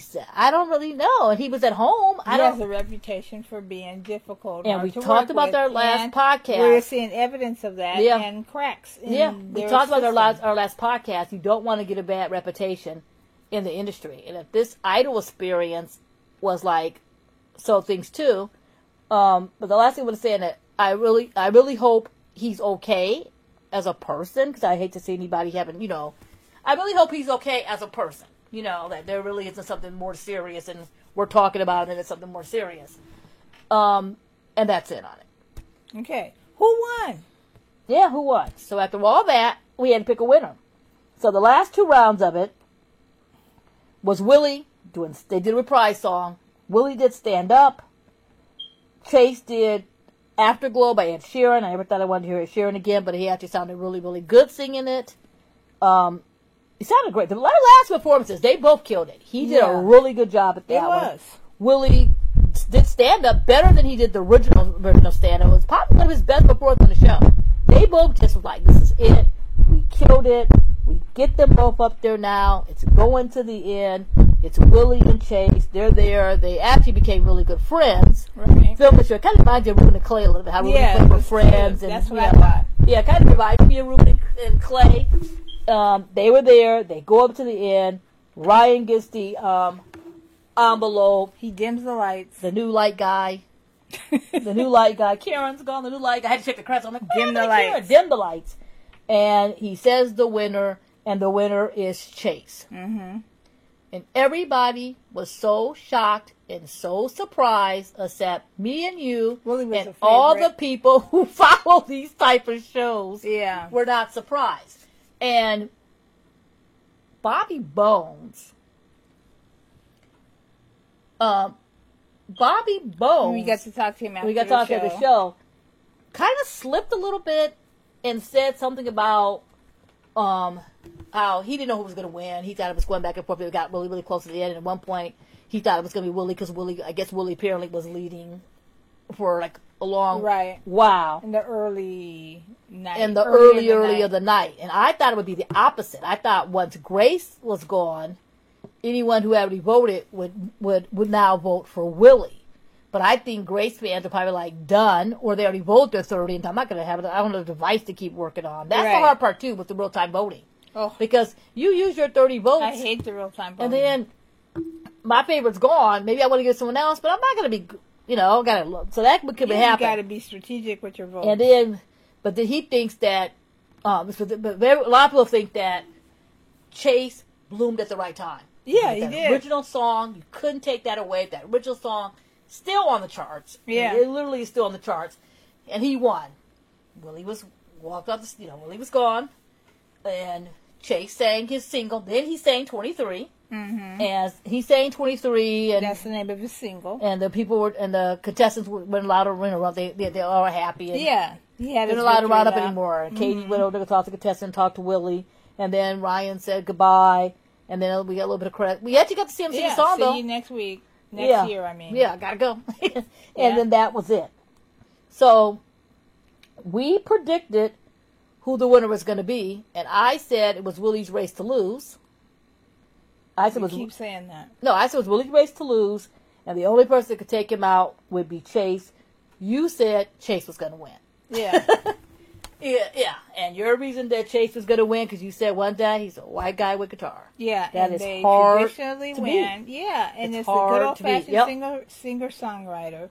He's a good-looking guy. He had a good story about trying to, come back from how low you had gone and had stuff. a story. So he had a success story. He had a story. He had the producer sob story. He had the mother behind him, fighting for him, fighting for his life, the whole 9 yards. And then I don't know, his job or where he works at. Yeah. Average American job. Yeah. Forklift driver. Average American guy. Yep. He's 23, Yep. right that ripe age or now, whatever. Yep. And he has a guitar. Yep. I can see him on a little pop country chart. I can see him on the country chart. I can see him on the, country music awards. I can see his song still doing good. He's humble. He doesn't seem like personality or ego hasn't gotten to him. He's good friends with Willie. He was good friends with Grace. He was praising them the whole entire time. He didn't think he was going to win. Yeah, thanking audience. Even the week before the show, when our reporter said, "What's going to happen when you win?" He really did not think he was going to win. And I think it probably hit him right then that maybe I could win. And I think the reason I think he didn't think he was going to win, because you never want to think you're going to win, Well, we've seen some people. I'm going to win. We won't say their names. We've seen people that I'm going to win. We've seen people, and he never thought he was going to win. I think it happened because his family was the one who, let's get your tape. We're going to sign you. I think it's like his mom pushed it, not him going, I'm trying out for American Idol. And I think those are the ones that you should try out. Because there's people who try out, there's people who get recruited, and there's people that, whatever. His mom was the one. So it wasn't like some, a casting director came and said, we think you should try out. Because there is a casting director that picks certain people. That's why sometimes you see someone that's appeared on another show later. Plant. Yeah, as you call them, plants. Mm-hmm. And, they're asked by the producers that you don't see them in that long line, And that too. And his single hit the iTunes chart at number 1 in the country. And now we're on the Billboard chart. And he is now in the digital sales because the iTunes chart, go Chase. iTunes chart is great. It's fantastic. A lot of people don't buy music on iTunes. No. Anymore, which is sad. Yeah, but I don't anymore. Yeah, so when you see the iTunes chart, people goes, "Oh well, that's not a big deal." It is a big deal. It's an American Idol. We want American Idol contestants to do well. We want them to keep their tradition, as Ryan Seacrest says, the only show to continue to produce superstars. You want to keep, and we can't have the last Idol superstar. You got to make sure you have it. So he is now currently at Billboard as we tape this. He is on the Billboard chart on the digital, number 1 on digital country. Number 3 on digital, digital singles. Singles. Behind, I can't remember the guy's name, but behind Nicki and Drake, that song they have out now. And I can't remember that monster guy, whatever, the guy that was on The Voice a couple weeks ago singing from another country. They're behind those two. Oh, really? That's pretty impressive. Yeah. That's pretty impressive. Because most people had their little single, and it dropped completely. And if you look at the 3 of them, and you look at, he's going to be the one that's going to be easy to market. Because Willie is going to be fine. Right. Willie can go the gospel field. He'd be a great gospel singer. Yeah. He can go the R&B field. We've seen the success. People don't know that, people are like, whatever happened to so-and-so, whatever happened to, Ruben. Ruben's had 6 albums out. Ruben's been on the gospel chart, the soul chart. He's done the Luther tour. He's done whatever else, too. These people are, just because you're not seeing them every 5 minutes, doesn't mean they're successful. There's been other contestants that went on to Broadway, went on to so-and-so, and had singles. Look at Mandiza. Yeah, but the curse of the show is that people are expecting Kelly Clarkson's success. Yeah. Jennifer Hudson's success. Carrie Underwood's success. And it's like, that's going to happen again, but it's not going to be at the same level in the same way. And due to the way singles versus albums are out now in digital, it's never going to be the height. Exact same, right? We're not going to have a winner that's going to be the height of a Carrie or a Kelly. You know? Exactly. Or, we're not going to have the biggest single, the highest selling single like we had with Philip Phillips Home. Right. And we had whatever, too. And the one thing about Chase, he's the first winner from California. Yes, Very happy for the West. He's the first winner that actually wrote their coronation song. That's true. Doesn't happen. He wrote his song. He told us he has a whole album. That's unheard of. He told us he has a whole album already done, ready to go. And we see him do 2 live songs. Yeah, he's making plans to move to Nashville. Ready to go and all that. I know what's going to happen. He's going to walk Music Row. Yeah, he's going to walk Music Row. I doubt they will be putting out this album of his with all his tunes. What's going to happen, he's probably going to be with the producer. And they'll probably be one song. They're probably going to work it out, and he's probably going to co-write with them, and they'll probably use a couple of their songs, kind of like what they did with the Chris Daughtry. So I hope it works. Now, which I had said in our last podcast, everybody got suspicious before these songs came out that they were working with someone else because they had like graphics and material. Didn't say it was Hollywood Records, and it is official now. They have signed a deal with BMG, which is so his album is going to be coming out on the same label that the old Original Idol. Original Idol was BMG. There you go. Now, in the new Idol contract with BMG, they don't have to sign the winner. The winner used to automatically get a record deal. Right. They don't have to sign the winner. That's interesting. His song, 19, well, all the contestants are still signed to 19 until a certain amount of time, I'm sure. I'm sure some people are probably already gone. They have a certain amount of time that they're signed to 19, and 19 has an option to keep them or not to keep them, and sometimes they can't release any material. So when you wonder, well, how come your guy hasn't put anything out? Sometimes they have a waiting period. This is why. Or whatever else, too. But his song is number 1 and number 3. Yeah, it's been there, for over a week on iTunes, and now it's hit Billboard because Billboard is out right now. Mm-hmm. And it hasn't changed with all the other finales. It hasn't changed. Oh, that's Luke true. Combs' song was... People came to sing their new songs, too, and sometimes promote their new albums. And Chase is still up there. Chase is up there. Luke Combs couldn't beat him out. He sang the song with Luke Combs. Yeah. Luke Combs didn't beat him out. I checked all the finale performers. Everybody had their little peaks on, Everybody was buying Chaka and buying Fall Out Boy and buying all the songs, old songs. People, Georgia by Mine got back on the chart. So that's what happens when you get these shows. It promotes the music. And I'm pretty sure they're going to sign him. We had already talked about our podcast. Yeah, I think they should. I would sign all 4 of them. I would have, too. I would sign all 4 of them and give them their option and go from there. Yeah. So that was it. Chase is a winner. He's already off on his promotional tour. Right. He was on Jimmy Kimmel. She did Kelly and Ryan. He did Jimmy Kimmel, did the ABC affiliates, all the ABC affiliates. Good Morning America. He's making plans to move to Nashville with 3 or 4 of the other Idol guys that became friends, and you make friendship in the top. Yeah, your friends become your family. Your friends become your family. He's planning on moving, where he probably needs to be. He said he's a country artist and he wants to be doing. And to me, he can do country and that kind of southern rock or pop rock. I think he can mix it kind of up too. Doesn't necessarily have to be whatever. I'm hoping Idol management company, all that will stick by him. And already my first appearance, if I was them, there's a country awards coming up. He'd be there. Yeah. American Idol winner. Right. Here he is, and just you start sing into the commercial, and just start or getting you're him there. Come out next to iHeartRadio. Yeah, your Mickey Guyton or your Ashley McBride, and you're going to present an award with somebody. Yeah, we're going to have you present with Mickey. Here Yeah. we go. We're going to have you present with someone else. Yeah. We're going to get you out. I would have him there. I would have him at the iHeart Award. He would be everywhere already. I don't know what all they have planned. I'm really going to be following it. It'd be really, really good because they need it. Now that the show's on ABC, we need to have that person that you're seeing, you're doing, and we need to get more out there because by having a new management company and a new label, that kind of eliminates some time from the previous idols. The last winner is no longer there, you know. So they're not. They were Disney. Alejandro didn't even come back. Yeah, well, they love us some Alejandro, but yeah, that could be. Yeah. So we don't know what the dynamics going to be for transition. And season 5 has been renewed. Trish, one of the executive producers, I think she's retiring. Yeah, she's retiring. Yeah, I think she's retiring, so she won't be doing Idol and Fremantle, and I don't know if she's doing AGT anymore, but gonna miss her because she's a really, really nice woman. But Megan, who was the other executive producer, is gonna, I guess, be she'll take over. So I don't know if she's gonna get another person with her or how that's gonna work out. That's gonna be changed with the show. Not changes. Before we wrap up, what would you like to see different? Okay. Maybe 3 things. Okay, 3 things I'd like to see different is I would like to see a longer, not so much auditions. Because we have 5 weeks. I think that's long enough for auditions. Yeah, 5 weeks is good for auditions. Maybe I'd like to see a few more changes to Hollywood Week to the point where we get to see more of the contestants.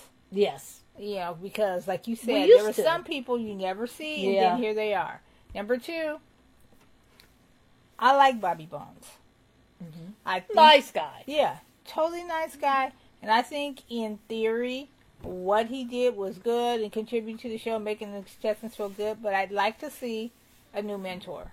Yeah. Somebody who is in the music business, who is a singer, maybe they're the fourth mini judge, come on and mentor their contestants. They can mentor them musically, emotionally, be the cheerleader and all that kind of stuff that they need. I want to see that. Number, where am I on? 3? I don't like the live coast to coast. I don't mind the live coast to coast performances. Yep. Bring With it the on. voting. I don't With like the result live coast to voting. Yeah, we need the result night, and it needs to be on that next Monday, Yep. even for half an hour. An hour. Hour's fine. Okay, or half an hour. Here's who contestants. Here's who's moving on to the top 10. So and so, so and so, so and so, and so and so. If Ryan's too busy to do that, and you know that could be possible or something like that, then get Katie to do it. Get whoever the judge is supposed to be there to do it. Or you get this you know, the mentor. Somebody can do it and say who's there and who's gone. Those are my main things. I've got a lot more, but those are my main ones. Okay. I agree with you. I agree with you on every single thing you said on that. Bobby Bones did say he's not sure yet if he's coming back. All right. He wants to come back. He has a new show. He has a coming new next show. week. He wants to come back. If he can figure out a way to do both, and you know they're both affiliated with ABC, that's good for him. That's why he's been able to do it. He would love to come back. Oh, of course he'd love to come back. My thing is, I don't know how beneficial or helpful he is to the contestants. Yeah. He's got a great insight into the music business, into Nashville, into what those people need to do after they win. Like Because right the stuff now. he was telling us afterwards Oh yeah. was very helpful, very forgivable. Yeah, it was valuable It was information. actually very valuable. That was very interesting. It just doesn't translate On to my TV. TV, I'm just seeing rah rah rah, you're great, and I don't need to see that. I need to see why you should not be singing this song. Yeah, exactly. Let me help you pick out. Let me help you get clearance of a song. Which is why we've had contestants tell us about how they couldn't get clearance. There were so many songs they didn't want to sing these songs that list. Yeah, they were Bobby trying to could get get so many clearance. songs clearance, and they had to work with people like that too. Maybe Bobby Bones can help do that if he's going to stick around. He knows all maybe about a new catalog of songs. I do agree with that, and I'd like, and this will probably be different with COVID. I'd like to see more of them with their families, and more of them talking about how they're going through the process. Yeah, the package going thing, on yeah. and how they're feeling. Because when they talk about how's it going, how you feeling, and it's like you don't really get that when you see Bobby. I just need to see more mentorship. You're right, because the only package tape you see Yeah. is with Bobby, and it just doesn't come across. Well, I'm sure it's probably like originally 15 minutes, originally an hour, or something like that, but it didn't work. Like how they do with, I would almost like for them to say too, you know how they do the little duets, you know, during the celebrity duets.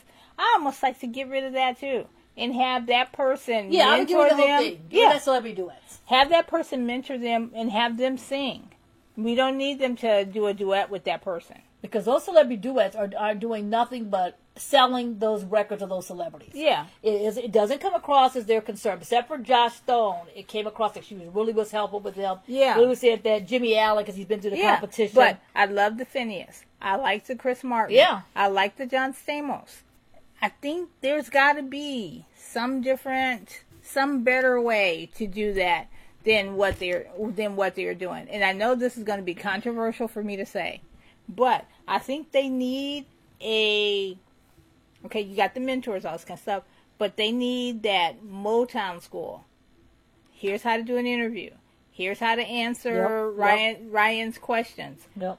Here's how we're going to do this particular thing. In Lionel and I take that back. During Hollywood Week, Lionel and Katie and Luke did go to individual rooms, individual people, and see what their songs were and give advice on how they were doing, I'd like that too. I'd like to see more of the judges outside of the live stage. Yeah. You got a point on that. Those are my thoughts. Those are yours. Okay. And I got more. But I pretty much got everything you have. I think Hollywood needs to be longer. I don't know if it needs to be long. It was different. 2 days. It was 2 days. You saw a lot, but you really didn't see what they were doing. Okay, you really but didn't see. That's their fault. They spent too much time on the girl who had the baby that was sick. Yes. You know, I felt sorry for her. I felt she really didn't bad make for her. it. Yeah. They spent too much time on the differences between Claudia Conway. Yeah, they were too busy. And that girl from Mississippi. But I think that was just because it was an election year, so they were trying to do the, left, right, 2020. Yeah. We didn't need that at all. We didn't need that. We could have it on TV. I didn't see it on American Idol. Yeah. I get enough of that. I can watch ABC News. But they spent too much. I don't need to be seeing it now. They spent too much time on that. So if they would have got rid of some of that and shored up, showed this pair, showed that, and then they got rid of groups, right? Yeah, they got rid of that. Yeah. So you don't get that drama. And they want to build the drama in the good TV. And then they need to get rid of that. I think Hollywood needs to be longer. Maybe show me one more week. Just show me one more week or one more day. It was 2 days. Show me one more day, one more week. So that way when it gets to the top 24. Especially when you call it week. When it gets to top 24, there shouldn't be 5 contestants. I'm going, who? Yeah. Or who are they? How come we never seen them? You have your favorites. You know you made top 24. Yes, you're going to focus on the top 24. But show me a little bit more. How about the best of the top 24 show? I love Willie. They had it last Grace. year. Yeah. They had it last year only because of COVID. Yeah. They showed you every single person. And I want to see them for the equal amount of time. Yeah. Okay, you picked everything. You picked top 24. Let me pick who 16, I like for the top 10, 24. Yeah. You can still hype them up on their critique. Yeah, but I thought they showed way too much. But you knew. Like, I love Grace. I love Willie. Mm-hmm. Cassandra, or not Cassandra. Cassandra and Alyssa. They showed them way too much. Oh, they showed it so much. Yeah. You knew Hunter. Compared to the other contestants, I mean. They showed Hunter. You saw his family. You saw so-and-so. You knew all about Willie. And like I said, I liked all those contestants. I did too. But they showed them so much. You knew already. It was kind of, we knew 16 of the 24. Who were the other 8 people that were kind of hiding somewhere? Oh, God. That's what I think it was too. You mentioned about the mentors. I think they need to go back. Okay, there were 7 live shows. I think we need 9. Oh, of course. And the reason we need 9 is because you shouldn't be eliminating 3 are going home, 2 are going home. Yeah, 3 are going home. I think it makes it cold and impersonal. One person go home per week, you get to know them better. Yeah, a dark horse has a chance, or maybe even 8. Yeah, a dark horse has a chance. Yeah, not 5 going home in one shot. Yeah. Well, it's a lot better than what you get over The Voice, where The Voice was knocking you out 17-9. Oh, God, yeah. But we should have 3 of you are going home at the end of the hour.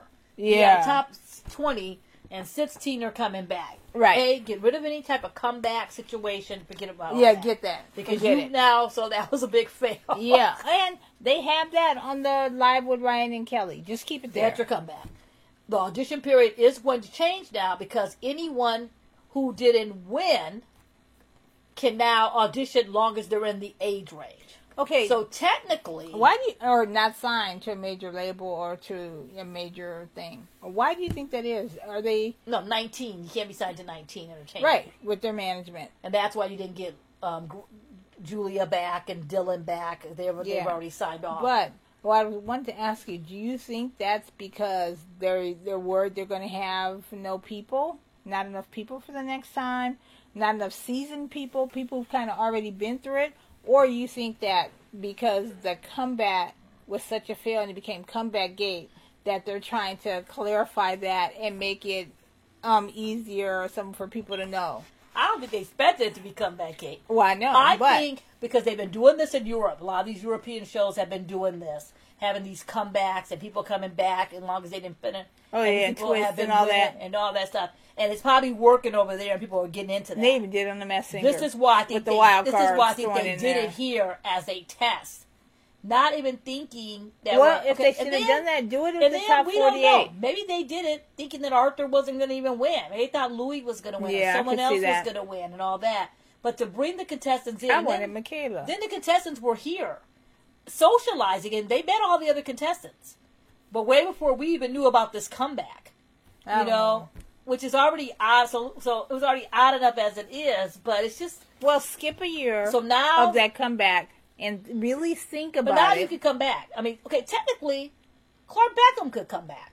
He was the runner-up. Okay, well then let that be his decision. He's not 30 yet. He could come back. So Rayvon can come back. Think about the Rayvon. So you really have to look at that. Yeah. Who should we campaign to bring back? But my thing is like the weirdest thing to me. It should be if you were there last year, you're not coming back this year. Give us a chance to kind of miss you. Okay, to me. But that's audition stuff. If you made the top 10, you can't come back. That's how it used to always be. Yeah, that's the way it should be. If you're number 11, 12, 13, whatever, come back as much as you want. And if they wanted to do it because they didn't get the big stage, we had plenty of time. Luke didn't have to sing Waves last week. You could have had Michaela come sing her song. Yeah. You could have had Louis. Okay. In fact, that 19 is signed 4 or 5 people. Why didn't we see Dylan? They all should have came back one day. Okay. You put them around thing. But I think, like you said, with COVID. You got the whole quarantine. Or COVID, or was it because of the relationship with, like, Radio Disney and Disney Records and all that stuff? They could have been like, bye. None of these people are coming back. And Radio Disney could have got, like, surprised or something. Yeah, we really don't know what happened behind they were advertising that little show that they were going to try to do about American Idol, having some of the alumni come and talk about the show, their time on the show, and that just went. That's right. They even mentioned all that. Didn't they mention that at the No, I got a press release. That was about it. Yeah. Yeah. So when did this all excite? Something happened that we just didn't know about. You know. Anyway, I could say blame COVID. Okay, so I like to see that. I like to see maybe 9 live shows because of that. Right. If necessary, maybe don't have the themes come back. It doesn't have to be every single week. But maybe a couple of the weeks have a theme. Because that forces the contestants not to be singing some song they sang for 20 years. Yeah, I know. They sang for something, you know. They sang. I'm not necessarily saying bring a mentor and you sing all their songs. Like they used to in the past. But maybe have a couple themes. You always have Disney. Keep the Oscar theme. Oh, yeah. Keep I like Oscar. That. Keep the Oscar. Keep the Disney theme. But let's do, and I'm not saying you have to go back old school like Nigel, you know, Barry Manilow week and Burt Bacharach week, and you know. But how about a Motown week? Yeah. And you get Smokey Robinson down there. Lionel used to be a Motown. You get Smokey Robinson down there to work with the kids and show them out. Because with Motown, they would go to Motown school. Right, that's what I'm saying. Motown they need school. some kind of Motown when you school. got signed to Motown, and even all the way up till the 2000s, you were down there at the office. You were down there working, training, learning how to speak, doing all this stuff. Right. You weren't just getting a free ride waiting for your record to come out. And that, a lot of labels don't do that. But I would do that. And then I would do, I said the longer Hollywood week. I mentioned the results so we can get back. And my last thing would be, I love the judges. You know, I love them personally, and I like them on the show. But we need to have the judges do more constructive criticism. Yeah. I don't mean be Simon, because nobody wants to be the mean judge. Yeah. No one. I know from The Voice they got all like too. But when you watch some older seasons, they used to do critiquing. Right. Even when Kira DeGardi and Nicki Minaj, I know people don't think they're the best judges. They did give constructive criticism. And they gave you what, and I'm not saying to bring anybody down. I think they're not doing the contestants any favors, and they're standing up and cheering every week. Yeah. And I think the contestants would know, I got to work a little harder. Right. Because what's happening now, contestants are coming, and they're singing songs they've been singing for 25 years. Yeah. They have all these songs on YouTube, and everything is so great, and everything isn't so great. And I think you would balance it more. Mm-hmm. And that's all. Yeah, and that's not that much, really. My super wish list would be a whole lot more. And maybe have some more, like, mentors come in, like a Phineas. Or like a Phineas. I would say an older mentor and then a younger mentor. Exactly. And the reason why because music stands all times. Like I said, get Smokey Robinson, he's 8 years old. Have, have someone else come in that's, that was a big artist in the 90s. Have someone who's current right now. Have the Boyz II Men. Yeah, have Boyz II Men, who I always recommend. Someone like that to kind of work more with the contestants. Right. And I think that would really, really help. But it's an all-new season. It's picked up for season 5. It will be starting let's see what's going on. February. It could be a whole different show. Hopefully Chase will do well. Hopefully Willie and Grace will do well. Casey, of course. And even some other people from the top, was it 5, 9, 6, 7, 10? Whoever we have left. And then there was, I think we ended with 6. Yeah, and then there was 6. And then there was 6. Anyway. But now there can be only one. And now there can be only one. Congratulations to Chase Beckham. Let's go on. Phyllis, where can we find you at? You can find me on Twitter at Phyllis_Thomas. I'm on Instagram, and I'm at tvandmusicnetwork.com. Check me out. Belinda, what about you? You can find me at Belinda's LA Music on Instagram and on Twitter. And just wondering, where was Bret Michaels? Could you have got Bret Michaels to come and solve everything for that thing with Casey? Or any 80s music. Anyway. Hey, how about Bon Jovi? Where was Richie? Okay, why did they get Richie Sambora? And John was down the street. Why John Bon Jovi was in L.A. And John's like, John Bon Jovi was in L.A. Yeah, doing a He thing had to with sign Pink. off on the song. Mm-hmm. Yeah, should have asked John. Yeah. Did you turn it down, John? Anyway, Belinda's Music. Closing us out, we have an original song. It's called Eden by our good friends John Morgan and Dave Simiak. Thanks, you guys. And Idol season is over. I know we're a little long if you are still listening. Dan, thank you very much. Thank you very much. If you're not still listening, I hope you took a break and then came back to us. Maybe do that. Come back. And you can see all of our recaps. We'll be back to talk about American Idol next year. But you can listen to our podcast of other shows. Because we'll talk about the rest of the finales of Masked Singer. And we'll be tweeting those out when they come, when they're available. Thanks for listening. Bye. Have a good one. Goodbye.